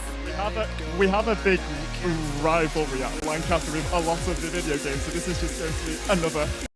Wow, so what have you guys played? Who's the winners before? We played the Super Smash Brothers, a lot of Pokemon against each other, so. And so who's winning in the rivalry at the moment? Phil's winning. So you got to catch up now. This could be your chance. You both haven't played. That might be it. Okay, so I'm going to hand you over to James. And when you're ready, choose your contestants and we'll get going. Thank you. A real grudge match we're looking at here today. Central Manchester, the location for today's Mario Kart tournament. We are on race number 7 as our two players pick their characters.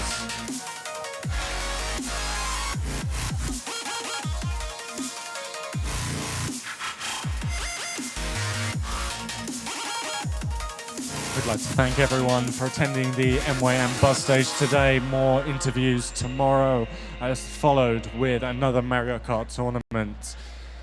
And who have you guys chosen? I've got Cooper Trooper. And so? I've got Link. Cooper Trooper versus Link. Cooper Trooper versus Link.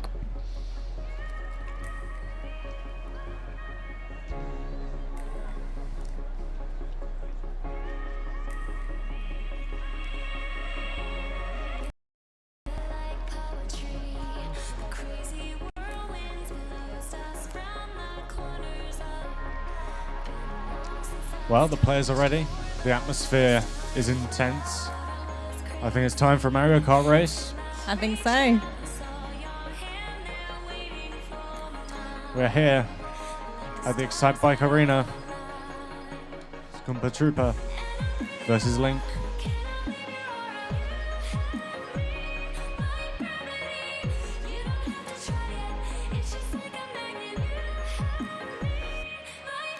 And they're off.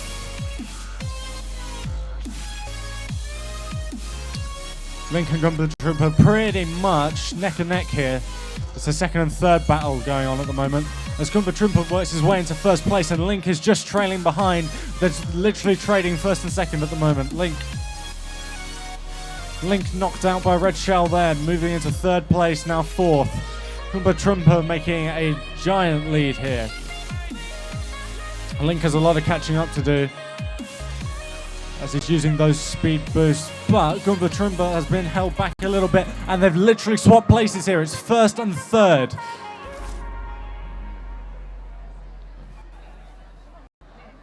This you can tell this is a real grudge match because they are neck and neck.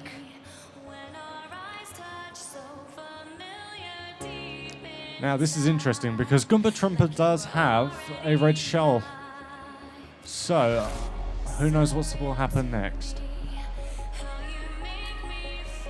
As Link still trying to make his way to first place here. They're working their way around the corner.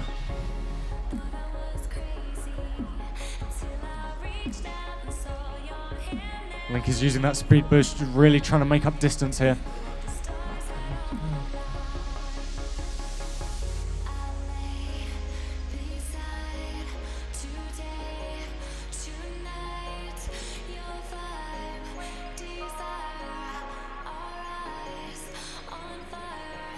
As we go into the final lap with Cooper Trooper in the lead, but it's just been wiped out by a blue shell, and Link has taken the lead. This is all about first place now, as the two of them are really going to battle in this final lap. Cooper Trooper is falling at the final hurdle here, has been pushed back to third place. Link is taking a commanding lead here.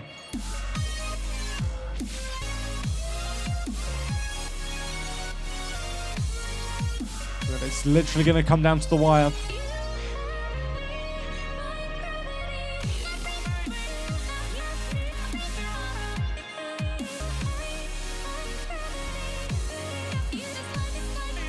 Link is making the final push to the finish line here, but there's a red shell coming his way, but it doesn't matter because he's crossed the line. Well done, guys. Brilliant. That was a nail biter. That was really neck and neck, but just in the end, Sai wins out. How do you feel? It was fun. And how about you, Sai? You finally getting one back in the rivalry. Oh, it's good to have one, I guess. Well done, guys. That was really fun to watch. Take your prizes.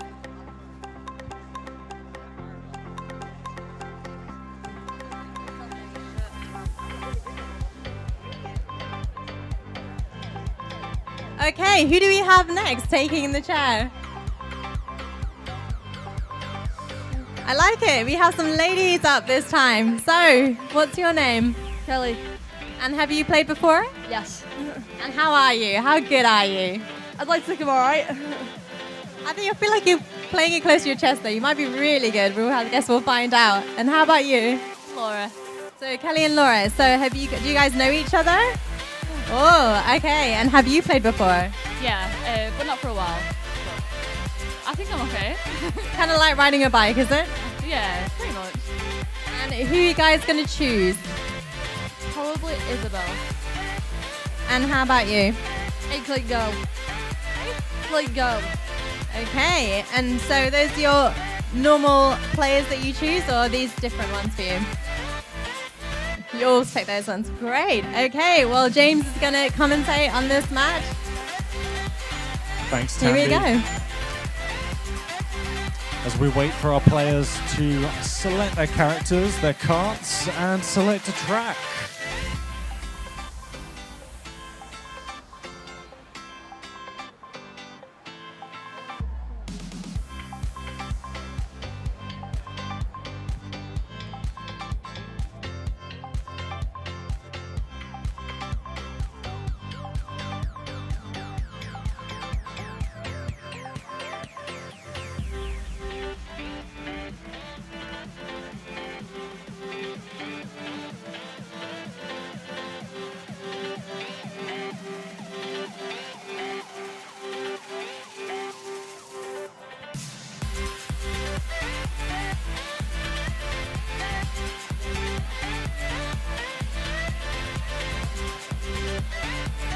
Now comes the critical question, which track are they going to select for this wonderful Mario Kart tournament here at MCM Manchester? They're ready to start the race.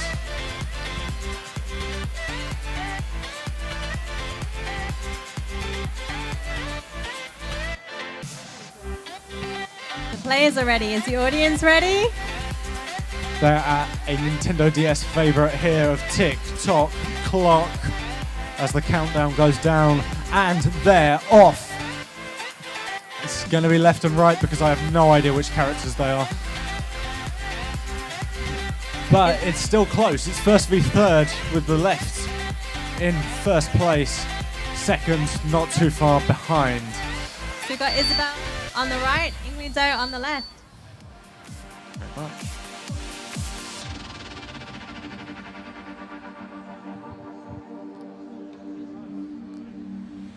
It's a real commanding lead here, actually, at TikTok Clock. First place making a ton of progress here. Remember, both teams have 3 laps, so there's still plenty of race to go. As the line is crossed and she starts her second lap. Person on the right has slipped all the way down to 6th place. There's a lot of ground to catch up between these two now. But she has started a second lap. It's a commanding lead here.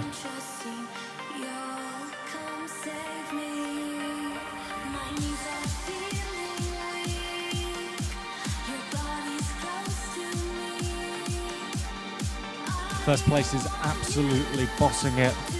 Is being very tactical here. Got the banana there. It's just in case any red shell comes her way.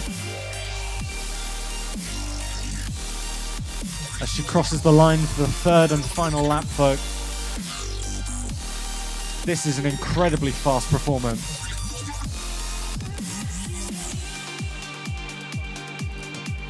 However, on the right, she is making distance here. She's made it back to 4th place.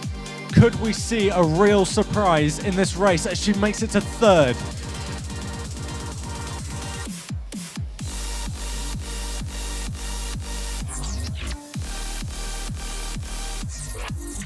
And now 2nd. Could there be a twist in the tail here, folks?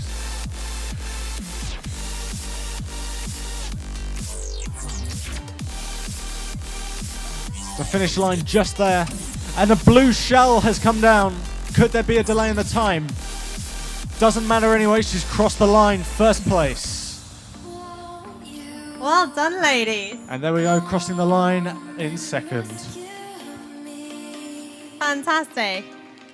I have to say, there wasn't that much in that race. I do feel like you underplayed your skills there. You mastered that. Yeah, I got a bit worried when I fell off and then the blue shell hit me, but yeah, I managed to make it, so. Well, as I said, it didn't matter in the end, but well played. Did you enjoy that? A bit stressful. Oh. Well, relax, take your prizes, and thank you for playing, girls.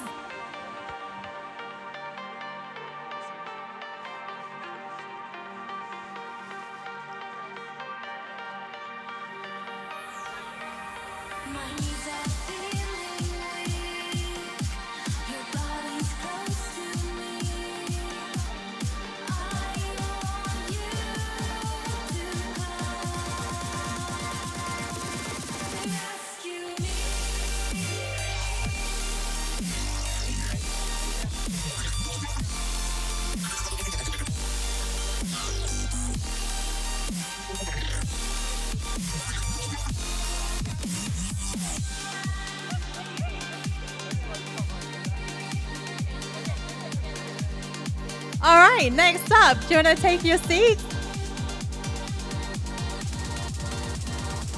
Hey guys, what's your name? My name is Grumbus.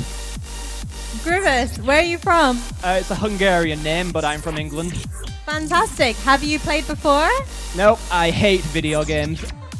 Why are you here in front of all these people who are now booing you for hating video games?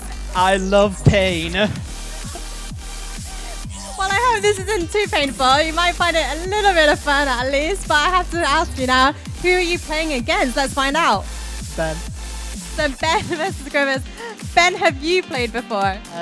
Not on this and not in about 5 years. So maybe you got a little bit of skill back in the back of the mind there somewhere. You got to bring that out. Hopefully. I don't know the controls. Well, you guys are both then novices, but hopefully you're going to have fun. So if you guys pick your races. How do I go forward? That's a good question.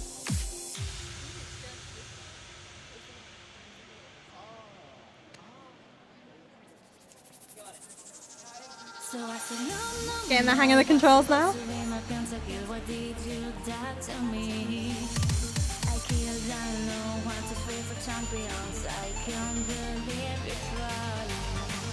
So you're going for Rainbow Road course. And who have you played? Who have you picked to play? Tracer. Who is there? You're not sure? I guess we'll find out. Over to you, James. Thank you very much. It was interesting to hear the audible gasp when he said he'd never played video games and was not a fan. It's a hatred of video games versus a lack of experience in this race at MCM Manchester, and they are ready to go. They're off. We are on Rainbow Road. The classic Mario Kart track appeared in many of the Mario Kart games, and this time appearing on the Nintendo Switch, as they both race between first and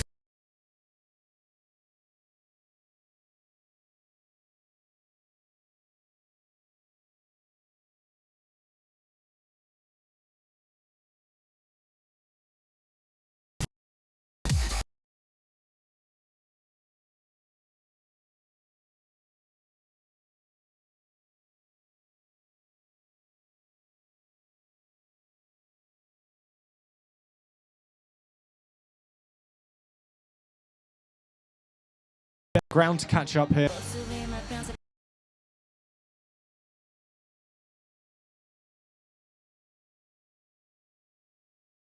The shells. I'm seeing them. This could be interesting. As the gap reduces, there's only 2 spaces between, now 3 between the two. And he's paused the game. This is a game changer. I've never seen this tactic. He's paused it.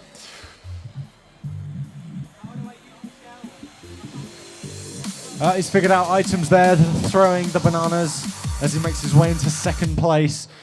Third with the red shell, throws the red shell, deploys the green shell. Second has fallen down into 5th. They've swapped places again as they're into the final lap.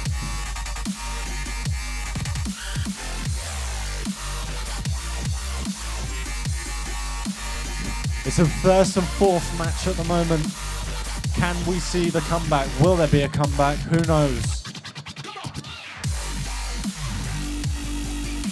First place is absolutely bossing it. And across the line, first place. Let's get a round of applause for first place there, ladies and gentlemen. As fourth crossed the line as well. Well done to our players. Guys, well done, Grimace. Did you enjoy that in the end? You won. Yes, I love video games now. It's my favorite thing to do. That is a quick turnaround. And how about you? You did well, I have to say, considering it's a fairly novice approach for you. I think once we both figured out how to play, I didn't play so well. I have to say, it does help when you know what the buttons do. It does. Well, thank you guys for playing. Take your prizes and enjoy MCM. All right, who do we have up next? Hi, guys. Are you enjoying yourselves? Yeah. Good stuff. So what's your name? I'm called Colin. It's with a C. Alan with a C, Callan. Excellent. And how about you? Josh. So Callan versus Josh. And what races are you going to choose?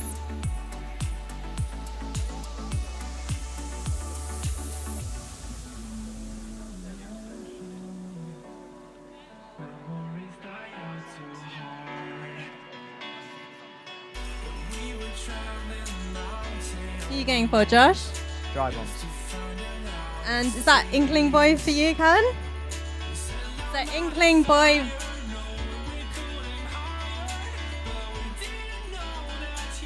And what racetrack are we going for?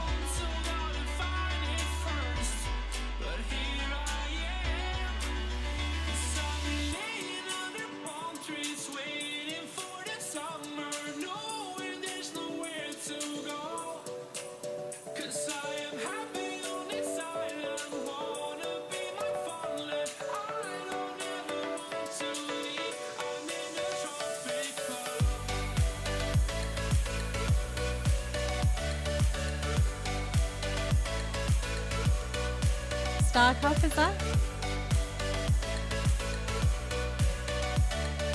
Here we go. Over to you, James.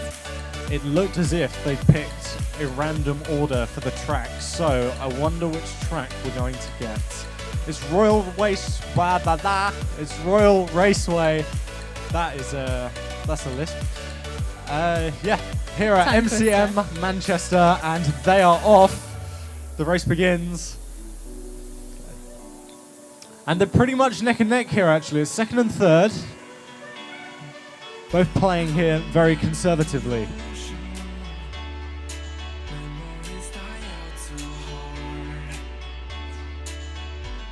But the lead has gone to the player on the left. So now it's down to the character, whoever's playing as Dry Bones, to pick up the pace here.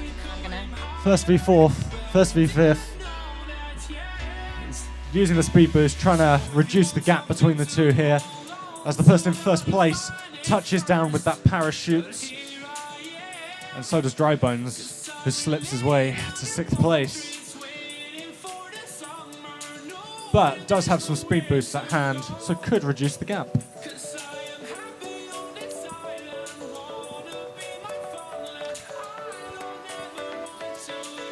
I've just been informed it's Inkling Boy on the left. Thank you, Tam. You're welcome. Inkling Boy bossing it in first place here with Dry Bones still with a bit of catching up to do, but Dry Bones is making his way into third place. There you go, taking third. It's a battle, third and fourth place here between Dry Bones. Dry Bones does take third place.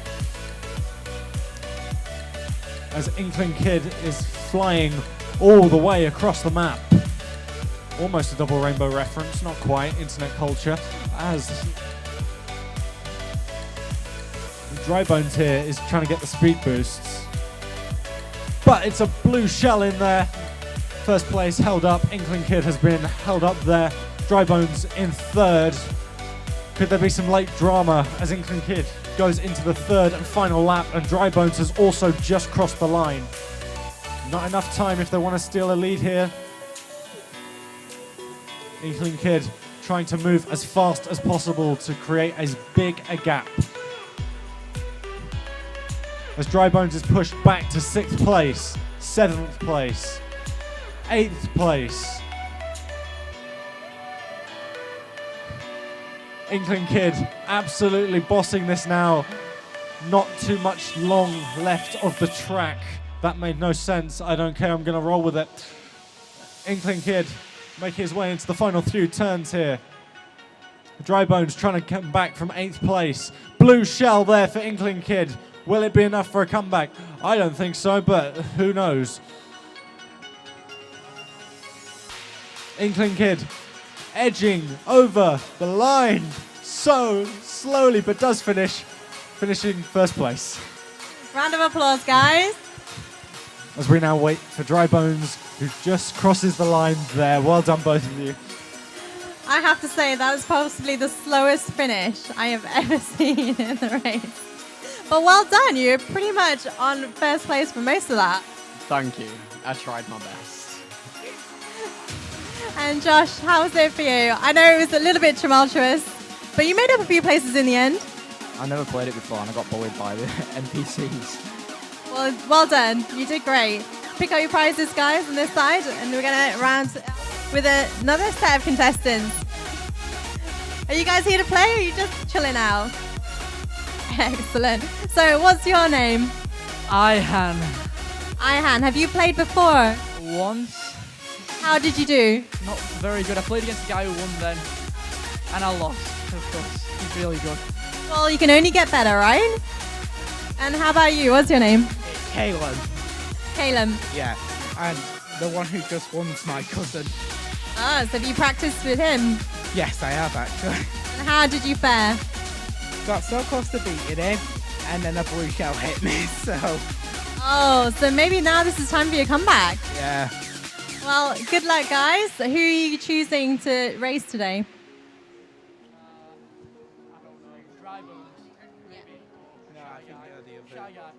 Shy Guy for you, Ihan. And how about you? I'll go metal. Oh, wait. Dry Bones. Dry Bones versus Shy Guy. Excellent. On the High Rule circuit, I think. Over to you, James. I think the two characters are unchanged from the last race. So, it'll be interesting to see how this goes. It looks like Inkling Kid and Shy Guy, and they're off here at the Mario Kart Tournament MCM Manchester 2017. Second v third at the moment. It's not Shy Guy. It's Inkling Kid. Yeah.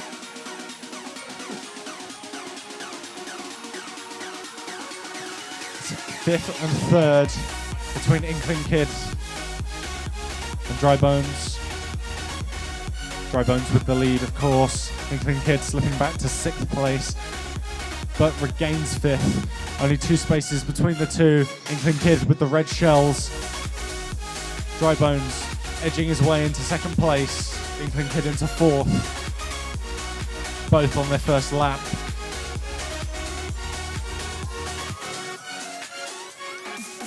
Dry Bones in hot pursuit of 1st place here. And Inkling Kid is trying to make up ground as Inkling Kid is slipping back to 6th place. Dry Bones has crossed the line for the 2nd lap of this race, 3 laps in every race. As Inkling Kid moves to 7th and now 8th. Dry Bones waiting out with that speed boost, trying to find the right time to use it. As Inkling Kid attempts to make up ground. Dry Bones has moved down to 3rd.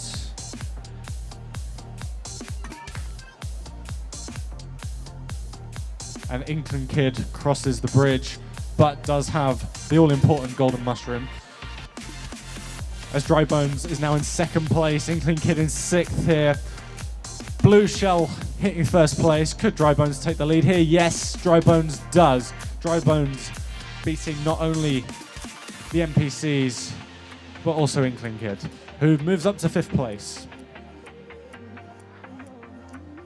But is held up here, Dry Bones, and slips back to 2nd place, but wins 1st place because of a red shell there, and goes on to the 3rd and final lap of this race. So it is Dry Bones with a lead and a mushroom. However, it looks as if there is a blue shell coming for Dry Bones.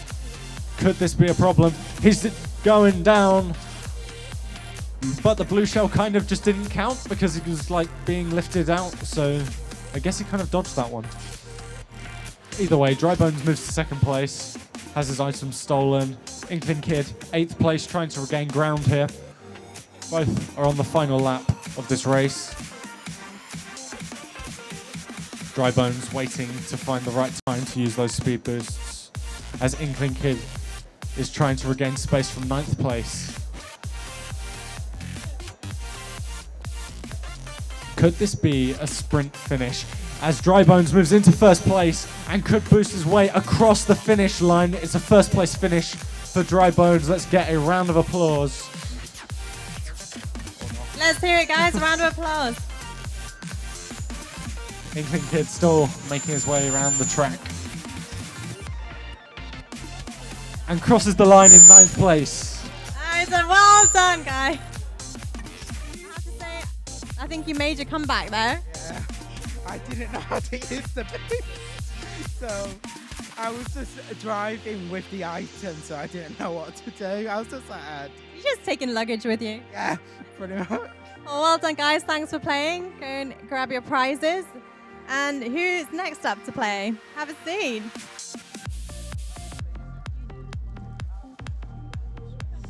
All right, guys. What's your name? Alex. Alex. And who's your contestant? I'm Stephen. Alex and Steve. Have you guys played before? Nah. A little bit, yeah. So you got a beginners versus complete starter novice, right? Excellent.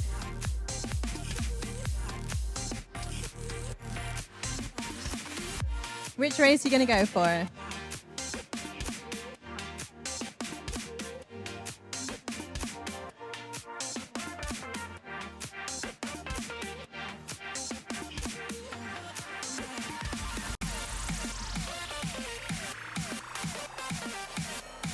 So you're going for King Boo on the right and Roy.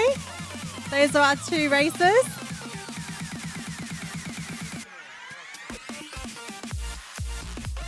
Here we go, James. King Boo versus Roy.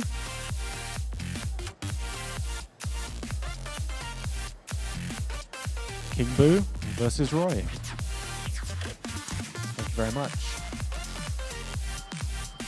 Welcome everyone who's just joining us to the Mario Kart tournament here at MCM Manchester. Our two players are just selecting a track. It will be King Boo versus Roy in the next race. It seems as if they're ready to start. We're playing on the Nintendo Switch as the loading screen appears. We're on Wario's Gold Mine.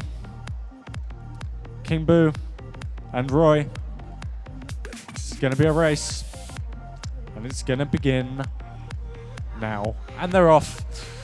King Boo and Roy both making very good progress. Roy makes his way to second, now first, King Boo in third as they both race around the track. King Boo using,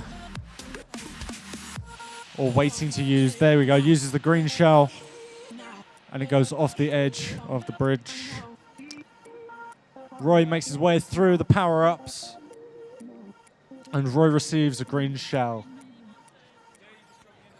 King Boo just trailing behind here, 3 green shells, but in hot pursuit. The two are definitely, moves up to seconds. The race for first place is definitely on now. Both in the first lap, still a long way to go in this race. Let's see what they can do. As both have a vision impairment and King Boo gets a red shell. Roy crosses the line for the second lap. A blue shell looks to be heading his way though. And here comes that blue shell. As King Boo has the chance here to really reduce the gap. But it's bumped into fourth. My vision is being blocked by a hat. Lady in the hat, please move to the left. Thank you. There we go. It's okay. And we're back. King Boo and Roy reducing the gap.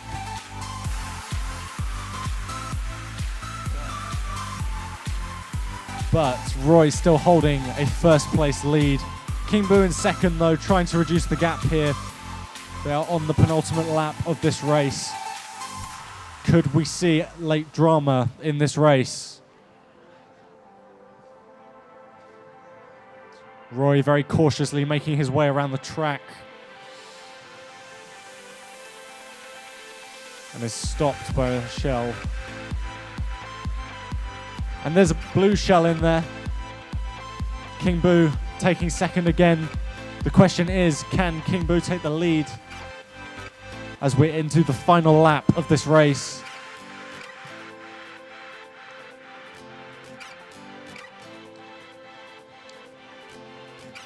Roy making as much distance as possible to try and win this race with a commanding lead.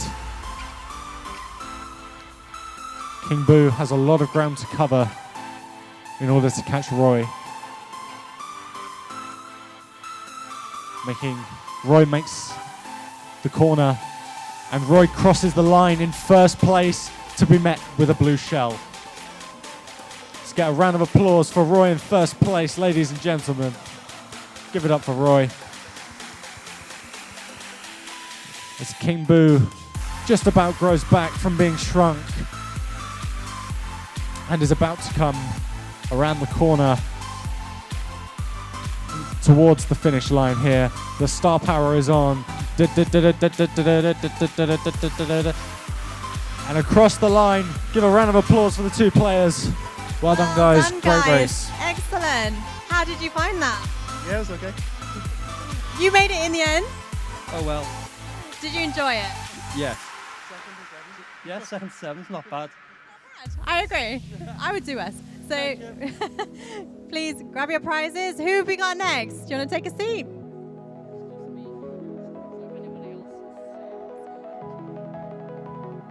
Have a seat, lady. I like it. Lady Gamers, what is your name? Michelle. Have you played before? I have, but not on the Switch. What do you normally play on? I've got a PS4, I've got an Xbox One, several consoles. So yeah, you've had a bit of experience. Excellent. We'll see how your competitor does against you. What is your name? Steph. Steph. And have you played much before? Oh yeah. How good are you? That's quite a confident oh yeah. Medium-ish. Not sure. Well, I guess we'll find out. Okay, ladies, if you want to load up and tell me who your drivers are.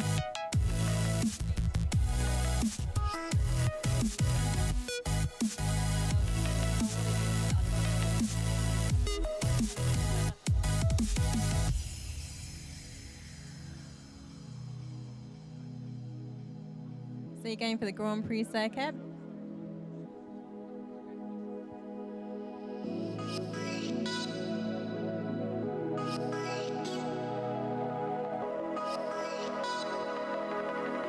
That's an interesting team up.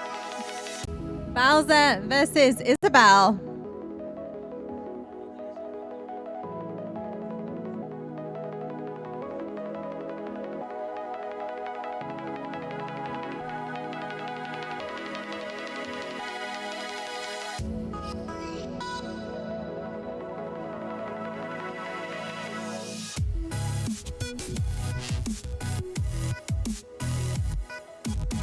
So as they're loading up their carts. The ladies are ready. Are you ready, James? I was born ready.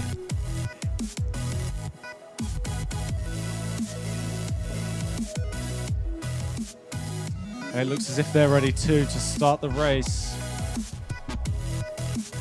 It's Bowser versus Isabel. Beauty versus the Beast. I'm running out of things to say. Let's get ready to rumble. We're at Sweet Sweet Canyon. Isabel versus Bowser. Our two lady gamers up there at the front. They're ready to play. The audience are ready to watch. Everyone's here at Mcm Manchester. Let's get ready to race. And they're off. Isabel reversing. I've never seen this maneuver in a Mario Kart race before.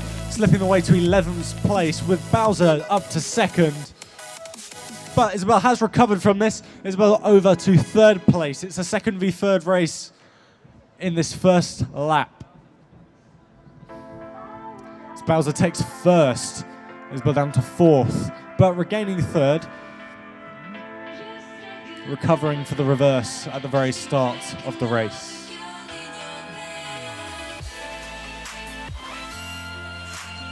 As Bowser completes this corner, Isabel not too far behind with a red shell as she moves her way into third, but is blocked into fourth, but takes third again. It's going to be a bit of a grudge match between her and the NPC.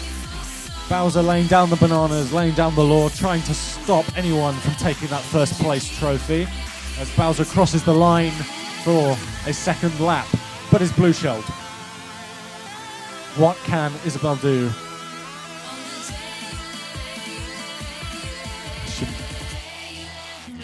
Bowser very much keeping this first place lead. Isabel not too far behind in third. Both on the second lap now. But both hit by a lightning.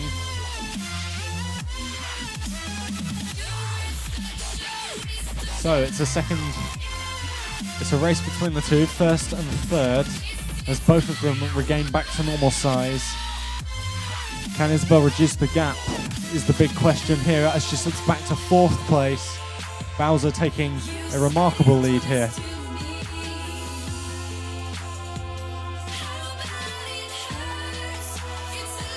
Bowser receives a gold coin power-up here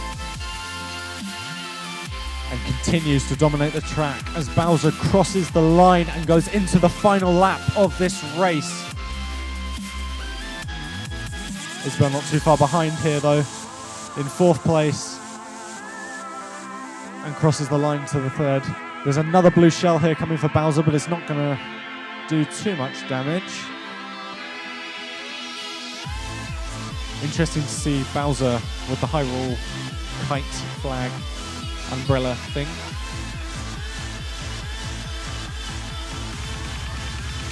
As Isabel boomerangs in fourth place, Bowser still keeping this commanding lead between the two. But Isabel does receive a boost and moves her way to third place, only to be knocked back to fourth. A commanding lead here for Bowser as Bowser makes the final turn of this racetrack. Finish line ahead. Bowser with acres of space crosses the line. First place finish to Bowser, with Isabel not too far behind here in third. Just hit by lightning. Can she finish in second? Not quite, but does finish the line in third. Well done to both players. Let's get a round of applause, folks. Well done, ladies. I guess it was Beauty versus Beast, but in the end, the Beast won. How did you find the controls? A bit difficult at first, but as soon as I realised that's what you do, okay. Then it got easy quickly. Excellent. And did you enjoy that? Brilliant. Thank you, girls. And there's prizes over on that side for you. Who have we got next? Do you guys want to have a seat on our lovely grey lounger?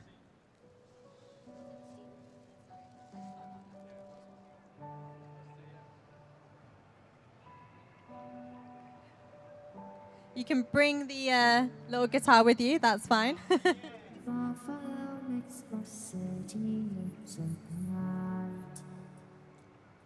Okay, so are you guys ready to play? What's your name? Mel. And have you played this before? Played a lot of Mario Kart 8 on the Wii U. How did you do? Pretty good, I think. Are you excited to try it on the Nintendo Switch? Yeah. And how about you, sir? What's your name? Hi, I'm Stan. So you got Stan and Mel, and how about you? You excited to play? Oh yeah. How much of a gamer are you? I'd say I'm an avid gamer. I like kart races here and there. My first one was Lego races, and I hope this is going to be good because I haven't touched the Switch since ever. So, novice. Well, I hope you enjoy it. If you guys want to load up your drivers and tell me who you're going to choose.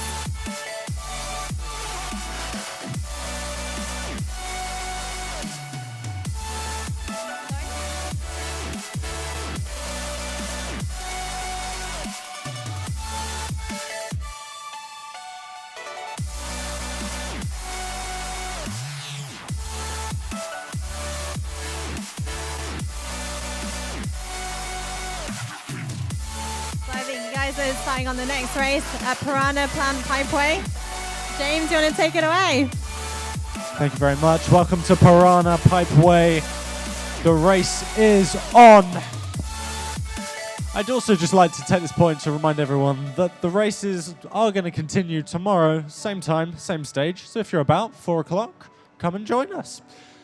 Anyway, back to the race. It's a first v second race between Bowser and Isabelle. It looks like we've kept the same characters from the last race. And it's looking pretty close. Bowser may have the opportunity here to steal the lead, but does slip down to third place as Isabelle boosts down the tunnel. Someone's taken a screen capture on our Nintendo Switch. I don't know if that was a mistake on the buttons there, but maybe we can email you that screenshot or something after the race. Bowser's got some ground to cover here. Fourth place, trying to make back up. It's becoming a commanding lead here for Isabelle. Isabelle with the banana here, beginning the second lap of this race. It's a red shell for Bowser. That's going to hurt in the morning as Bowser slips to fifth. But it's definitely a first place lead here, and it's a commanding one for Isabelle on our left hand side of the screen, folks. Bowser in sixth place here. Both are on their second lap of this wonderful race.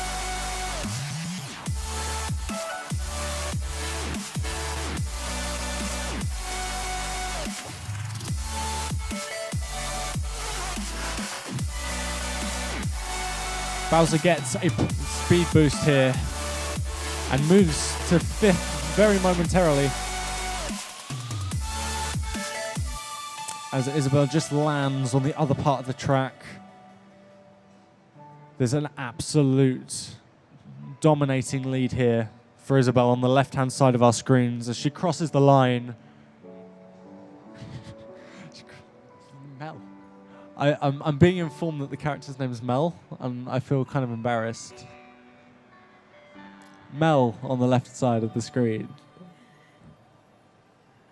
I'm seeing a very conflicting shaking of heads now. I don't know what's going on. I've just been told it's Mel. Okay. For clarification, the player is called Mel, the character is called Isabelle. Yes. We've got it. Yes. We're good. And there's a blue shell there for first place. I'm gonna... Thank you. I think so, yes. For clarification, when I commentate, I'm going to commentate the character names on the screen just to avoid some confusion. I've just been reminded it is Isabelle on screen. But I'd like to just take this opportunity to say sorry and hi to Mel, who is playing. Hello. As Mel finishes. She's finished in first place. Round of applause, guys. Come on. Round of applause for Mel. And for James, I think. I need a cup of tea. If anyone has tea, please help. And Bowser's finished too. That was fantastic, Mel. I think I just became famous. Someone came and took a selfie with me. I'll sign something. Anyway.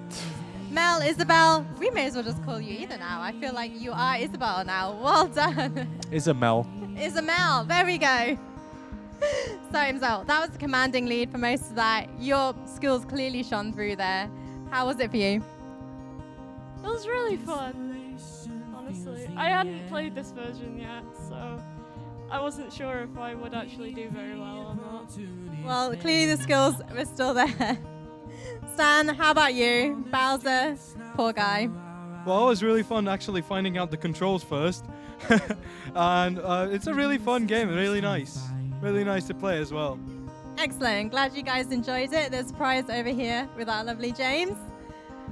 Wow, we've still got quite a few players, so if you guys want to take your seats, let's keep going.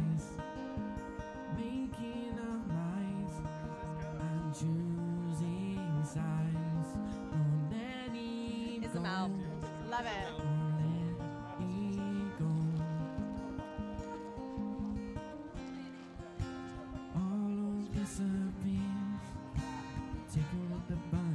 All right. Sorry, little interlude there. Okay, guys, what is your name? Name's Jordan. Jordan, have you played before? Yeah. Nintendo Switch, Mario Kart? No. But you are a gamer. And how about you? Kyle, Kyle, and have you played before? I have How good are you at Mario Kart? pretty good. Been playing since I was younger, so not too bad. Got a few years of experience then. Wow. Jordan's got the pressure on then. Okay, who you guys gonna choose as your drivers? Friendly little handshake there. I like that. I like that. Sportsman-like.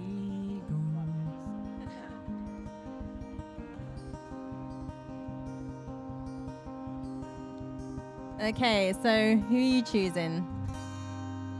Thanks very much. I think I've got time for one more. So Bowser versus Donkey Kong.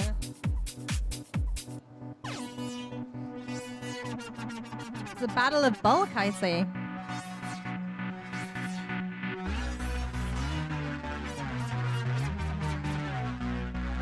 They're almost ready to go. Bowser versus Donkey Kong. James, are you ready? I'm definitely ready. Bowser and Donkey Kong, it's a Nintendo classic here at the MCM Mario Kart tournament. We're live in Manchester Central. The players are ready. The loading screen is there.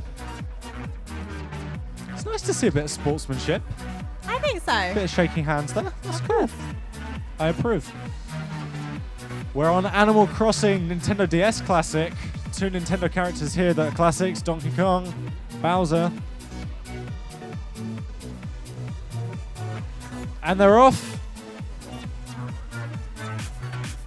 Donkey Kong making progress to get to first place here.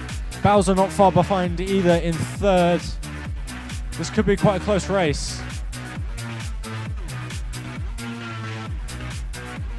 Bowser slips to fourth. Donkey Kong making his way into the lead in first place here.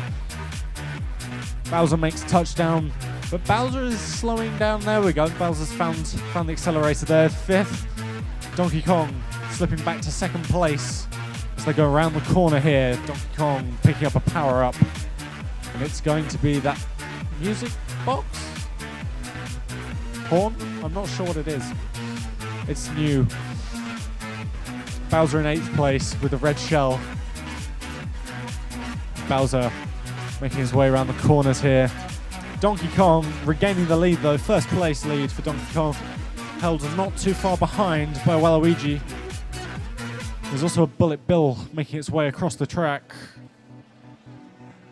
And Bowser is multicolored. Got to get that star power going for Bowser. Sneaking his way across into 7th place, with Donkey Kong just slipping behind to 2nd. Can Donkey Kong retain the lead here? Both are on their 2nd lap. The red shell goes out for Donkey Kong, and Donkey Kong does take first place. 7th place here for Bowser. Still trailing behind, still got ground to cover, but not giving up just yet, as Bowser goes into the 3rd and final lap here. But it's a blue shell that spun Donkey Kong out of the track, being lifted back in. 2nd place now for Donkey Kong, 8th place for Bowser, 7th place for Bowser, 6th place for Bowser. Some momentum here. But Bowser does move to 8th. Donkey Kong in 2nd. 6 places between the 2 racers here. Now 7th as Donkey Kong makes his way into first place and finishes, crosses the line. It's a strong finish from Donkey Kong. How can Bowser do here? Bowser has gone for the Bullet Bill power-up and crosses the line as Bullet Bill. Let's get a round of applause for our 2 sportsman-like players. Well done. Well done, guys. Well done, both of you. Prizes are on their way. In the end, I guess experience won out. Well done. Okay, who is next to play on Nintendo Switch Mario Kart?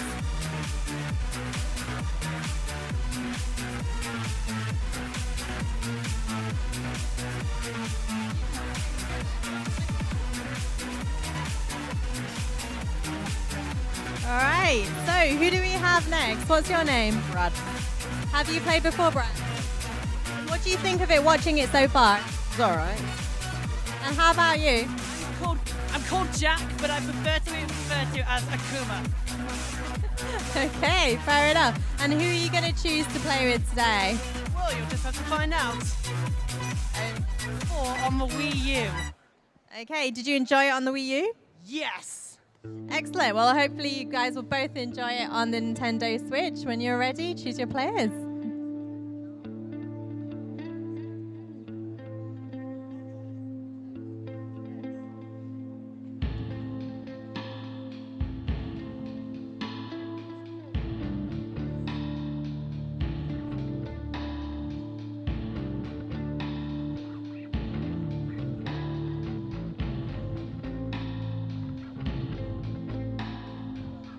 So it's Dry Bones versus Dry Bowser. Battle of the Dries.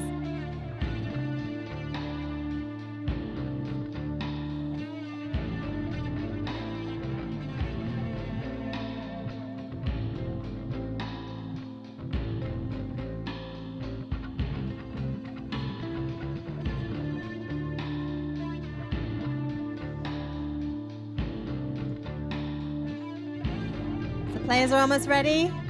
James, Battle of the Dries, over to you. Battle of the Dries indeed. As we wait for our players to select a track, seems that they're happy. As we get another round of the Mario Kart tournament here at MCM Manchester underway. We're live at Mario Kart Stadium for this next race. It is the Skeleton Crew. Dry Bones, Dry Bowser, too spooky for me. The race is on.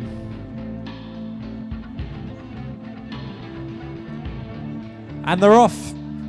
Bowser not really starting all that well by not moving at all. Dry Bones moving his way into second place. Bowser is catching up though, taking fourth. Dry Bones in third. They've switched places. Dry Bowser is in second. Dry Bones falling back to fifth. As Dry Bowser is taking a lead here. Maybe it was a fake out not starting at the very beginning of the race. But Bowser is in the lead here. So Dry Bones is attempting to make up lost ground here. Moving from fourth, trying to get into third. Knocked to fifth in midair as Bowser crosses the line for the second lap. And Dry Bones has crossed as well for a second lap. Just 2 spaces between each team here. But Dry Bones is pegged back to 6th. Dry Bowser still keeping this lead.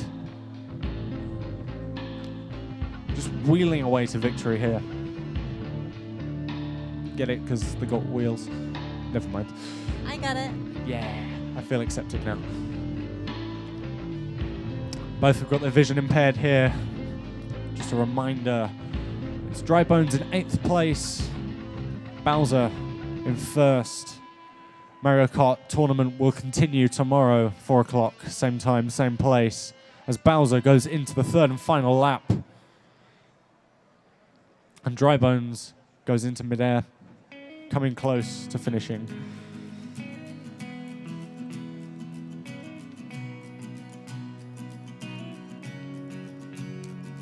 There we go, Dry Bones crossing the line, starting the 3rd and final lap as Dry Bowser has a very, very respectable lead here. I try to be strong, but I can't carry you on my own. Dry Bowser receiving lightning and a red shell. Dry Bones pegged back to 8th as Dry Bowser is just making his way across the line and finishing in 1st place. Hands up in celebration, bit of a fist pump in there. Gonna get a round of applause for 1st place. As we wait for Dry Bones, who's just trailing behind in 8th, but using those mushrooms to speed boost over the line as well. Round of applause for our two players. Well done. Well done, guys. Well played. Well done for your first time. That's brilliant. Thanks. You're welcome. You guys want to get your prizes? Who is next? Have a seat. Hi, guys. Hi, Spider-Man. So, I haven't seen Spider-Man play Nintendo Switch before. Am I thinking that maybe his skills, his Spidey skills, are going to help him here? Yeah, his Spidey sense will help, definitely. Have you played before? Not on here, but yeah, I played quite a lot, yeah. So, the Spidey skills are going to come into use. Have you got any skills of your own? Yeah, pretty skilled at Mario Kart, seeing as I'm the one who owns it and he just comes around and plays. So, we'll see. So, I see. So, this battle has taken place before, so this is a rematch.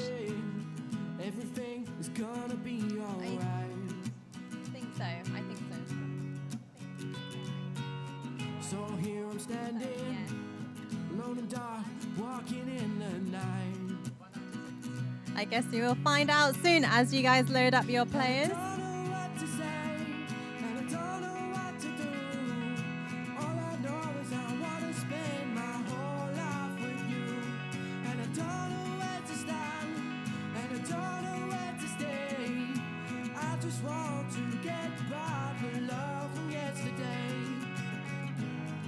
It's got Link on the left and Shy Guy on the right.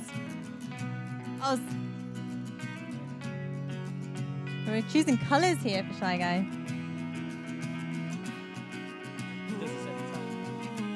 It makes a difference, right? Depending on what color you're racing in.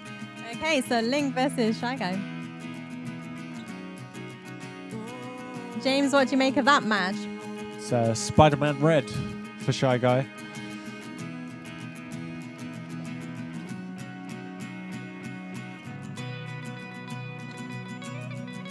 Support coming in from the crowd. I like it.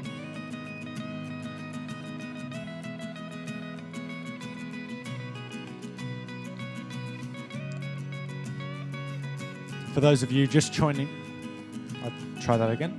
For those of you just joining us live on YouTube and live on Facebook, this is the Mario Kart tournament at MCM Manchester 2017. The two players are ready. We've got a bit of a grudge match on our hands between these two as we are live at TikTok Clock.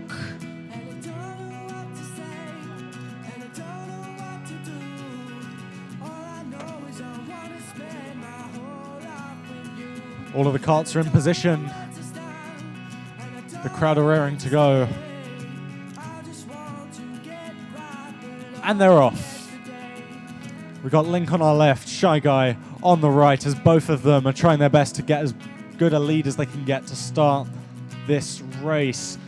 Link in second place, Shy Guy in fourth. Link first place here, now second. Shy Guy not too far behind.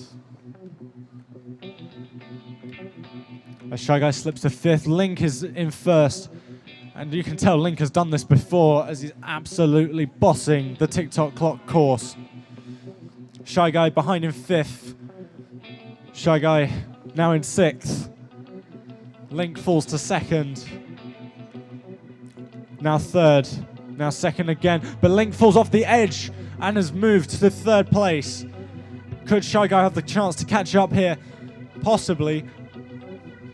As the line is crossed, there's only a space between them. Now there isn't. Now there's 3 spaces between them. That's the craziness of Mario Kart here, folks. Link in second place. Shy Guy in sixth. Link now takes first place. Shy Guy into fifth. Link blue shelled out of here. It's fourth and third. My screen is turned off. I can't see. I'm going to have to look at the real TV and try and work out what's happening. This is madness. It's second and third between the two. And we figured out it's because the battery has died, which is why I can't see the screen from over here. So I'm gonna run up to the screen and sort of commentate. We've got first here and we've got a third now. Yeah, okay. That's a bit better. Hello. Third and fifth.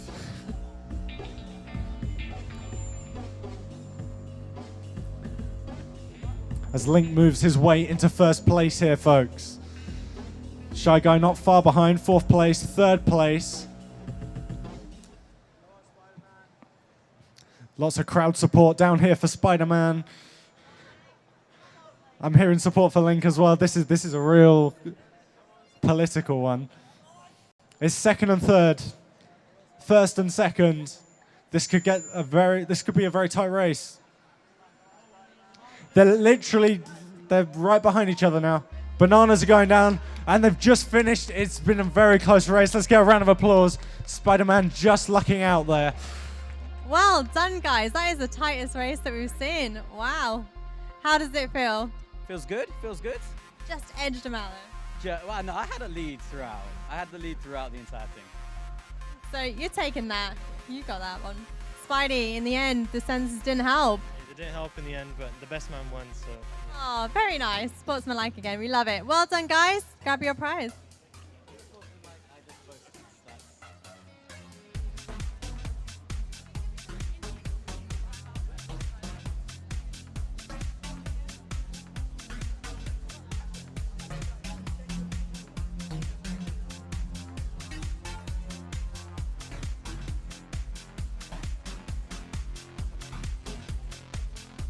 All right, guys, so we are down now to our final 2 races for today. Do not forget, we are back here tomorrow to play from 5 p.m. But ladies, if you'd like to come up and take your seats. You're bringing fashion to the sofa for the Nintendo Switch Mario Kart. I like it. What is your name? Jade. Have you played before? Yes, but not on this console. So. Interesting, definitely. Fun, absolutely. How about you? What's your name? Jack. Have you played before? Different console. Uh-huh. And who are you guys going to choose to race today?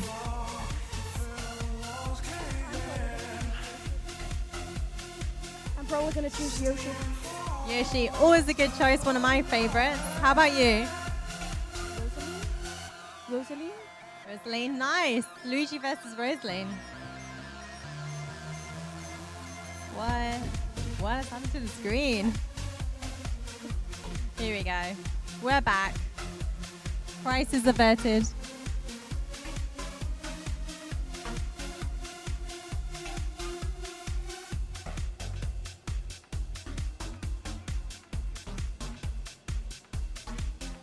So we got Blue Yoshi and Rosalind here.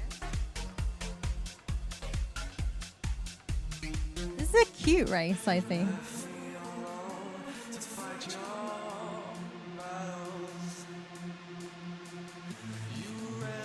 So James, here we go for our penultimate race. I'm excited. Are you excited? A little bit, a little bit. Are you guys excited here? Absolutely. We've still got some energy in the room. Ready for this penultimate race.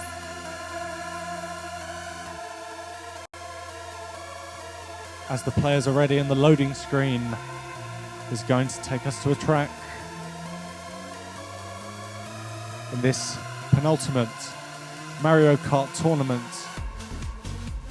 race. We're live at Mario Kart Stadium.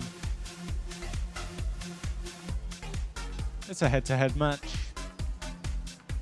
We've got Yoshi, we've got Rosalina.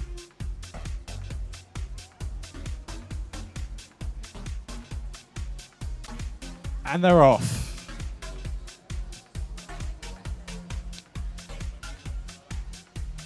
Yoshi moving his way up into second place. Rosalina behind in 6th. Just that'd be good, thanks.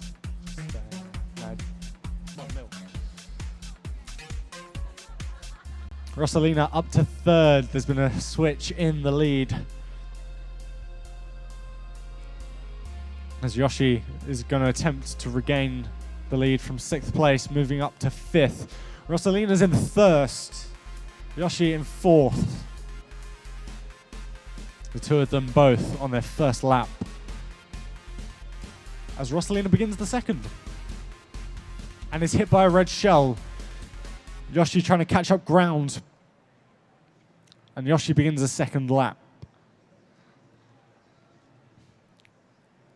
Yoshi receiving the speed boost. Could this be vital in closing the gap between first and fifth? We can only find out. Rosalina still bossing this lead. First place.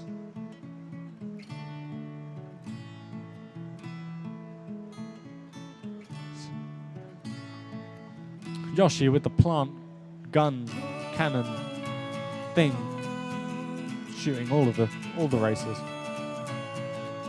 and making third place as they both go into the final lap. It's a first v third. Can the gap be closed? As Yoshi receives a speed boost here. Yoshi using the mushrooms effectively and pulls into second place. Yoshi receiving the bananas. All Rosalina can do is keep that distance, but will it be enough?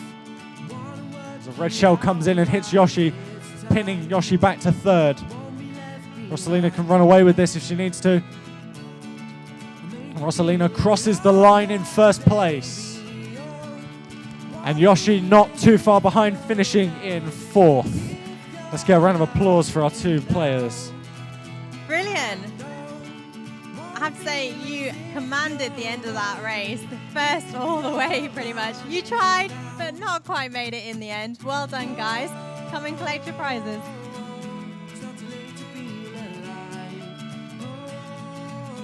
Good evening, gents. You are here for our final race of the Mario Kart tournament. Let's make it a good one. What is your name? George. George. And who is your competitor, I guess? Ronnie. Guys, have you played before? I was a double dash king. Wow, we've got a king here. Oh my God. So no pressure for you then. And who are you guys going to choose to race? Links look good, but I'm probably going to go for Toad. How about you? Baby Luigi. Baby Luigi.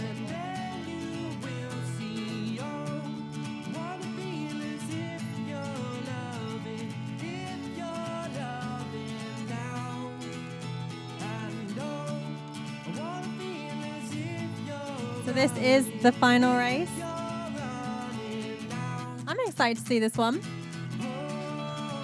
I'm excited too. Looks like we are squaring up for a very good race between these two racers. Thank you to all at the MYM Buzz stage for attending today. If it was panels or the Mario Kart tournament, we really appreciate you here. If you are watching live on YouTube, Facebook, or some other streaming device, we thank you for tuning into the broadcast. We will be back tomorrow as we are now live at Ribbon Road for the final race of MCM Saturday at Manchester. And for the final time this wonderful evening, we are off. Hearing a little chant in the audience. The audience are behind it. As Baby Luigi takes second place, Toad in fourth. Luigi doing the backflip for style over the top. Can Luigi hold this lead as Luigi goes to second, still retaining second. Toad is held back, sixth place. Baby Luigi doing more backflips for style. As Baby Luigi fires that red shell, looking for first place, takes first place. Toad is in sixth. They've got to reduce the gap here. As Baby Luigi is trying to pull away with a lead.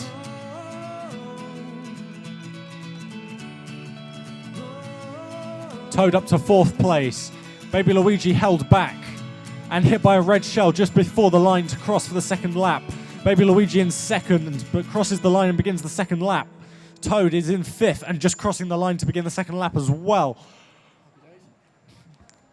As Baby Luigi receives a speed boost. As for Toad, Toad is receiving the green shell. But Baby Luigi has taken first place.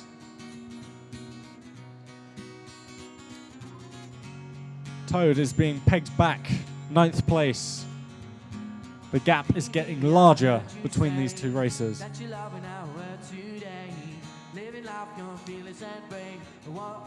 As Toad fires 2 of 3 red shells and then a third.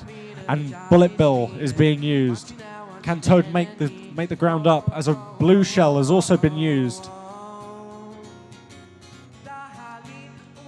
Luckily for Baby Luigi was in third when that blue shell was deployed, so Baby Luigi is going to take first place.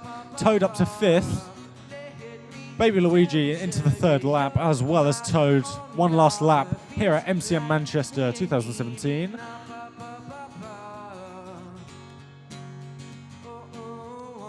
Baby Luigi making the crossing here, first place, still holding that lead. Adult Luigi not too far behind, and Adult Luigi overtakes Baby Luigi. Don't know how that makes any sense, but it happened, folks. Toad holding back 6th place as Toad receives another item. Which is it going to be? More speed boost for Toad as Baby Luigi crosses the line 2nd place, and Toad is not too far behind, finishing in 6th. Let's get a round of applause for our final 2 races of the day. Well done, guys, finishing in style. How did you enjoy that? Yeah, it was good. Enjoyed it. Peter came second though, but I'll take second. Second's good. Still won the race from 6th, unfortunately. I struggled with the corners and the drifting. Not used to it. Well, I guess more you play, the more you'll get used to it. Thank you so much for entertaining us, guys. We really appreciate it. And as James said, we will be back tomorrow from noon with lots more panels and lots more racing. See you then.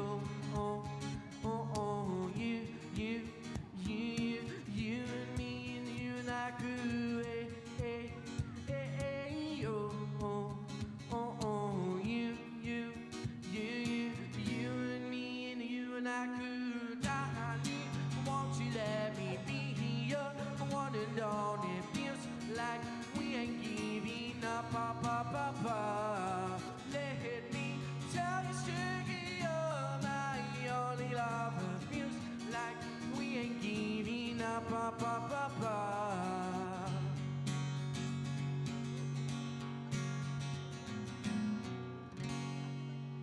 Thank you.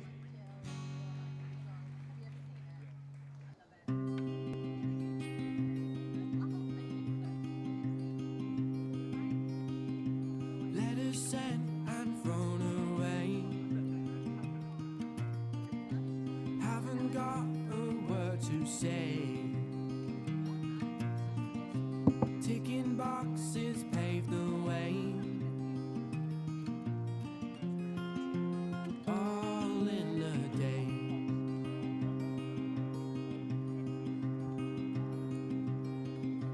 Reminiscing days of you. Days of justice, days of truth. Someone else's point of view, giving us the right to choose.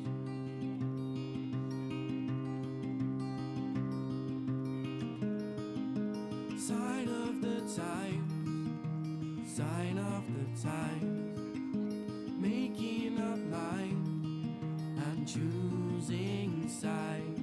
Don't let it go. Don't let it go.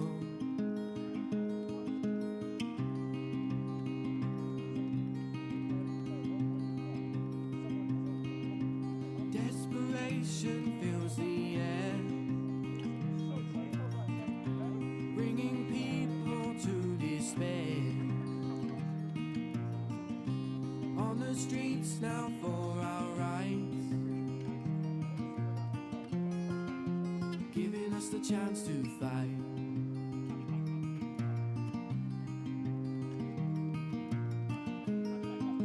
Sign of the times, sign of the times, making up minds and choosing sides. Don't let it go. Don't let it go. All hope disappears, taken with the budgeteers. We try to string along and feel like we belong. Don't let it go, and don't give up hope.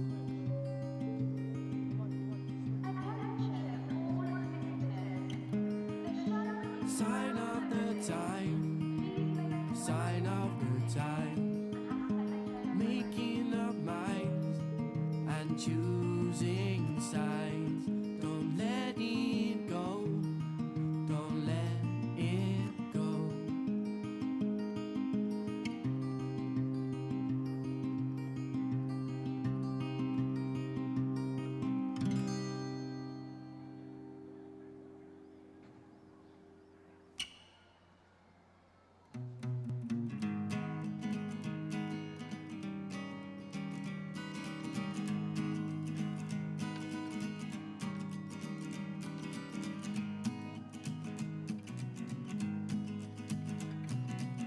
Can you hear the river now?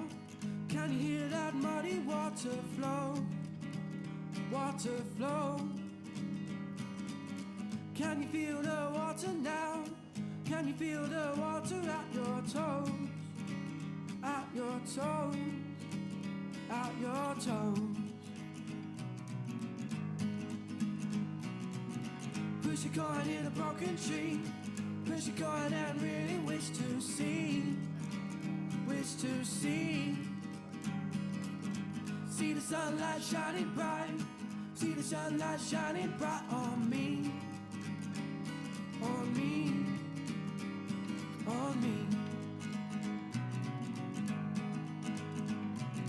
Wind blows howling like a gale. It's harsh outside, my face feels pale. Walk along that muddy trail, the rocky climb that leads up to the dales.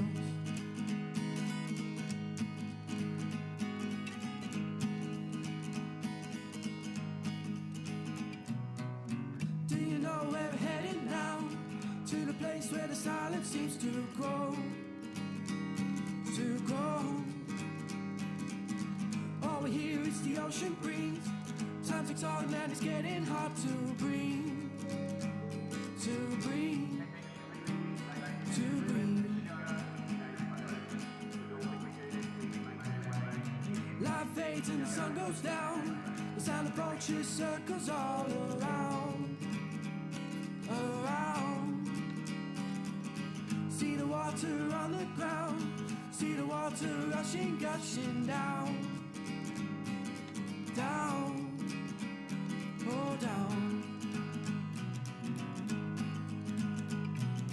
Wind blows howling like a gale. It's harsh outside, my face feels pale. Walk along that muddy trail, the rocky climb that leads up to the dales.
to give him everything you have.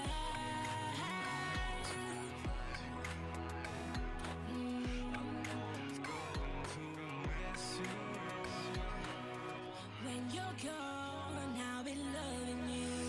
I miss the things you do. When you're gone, I'll be loving you. When I'm gone, I'll be loving you.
Listen alive.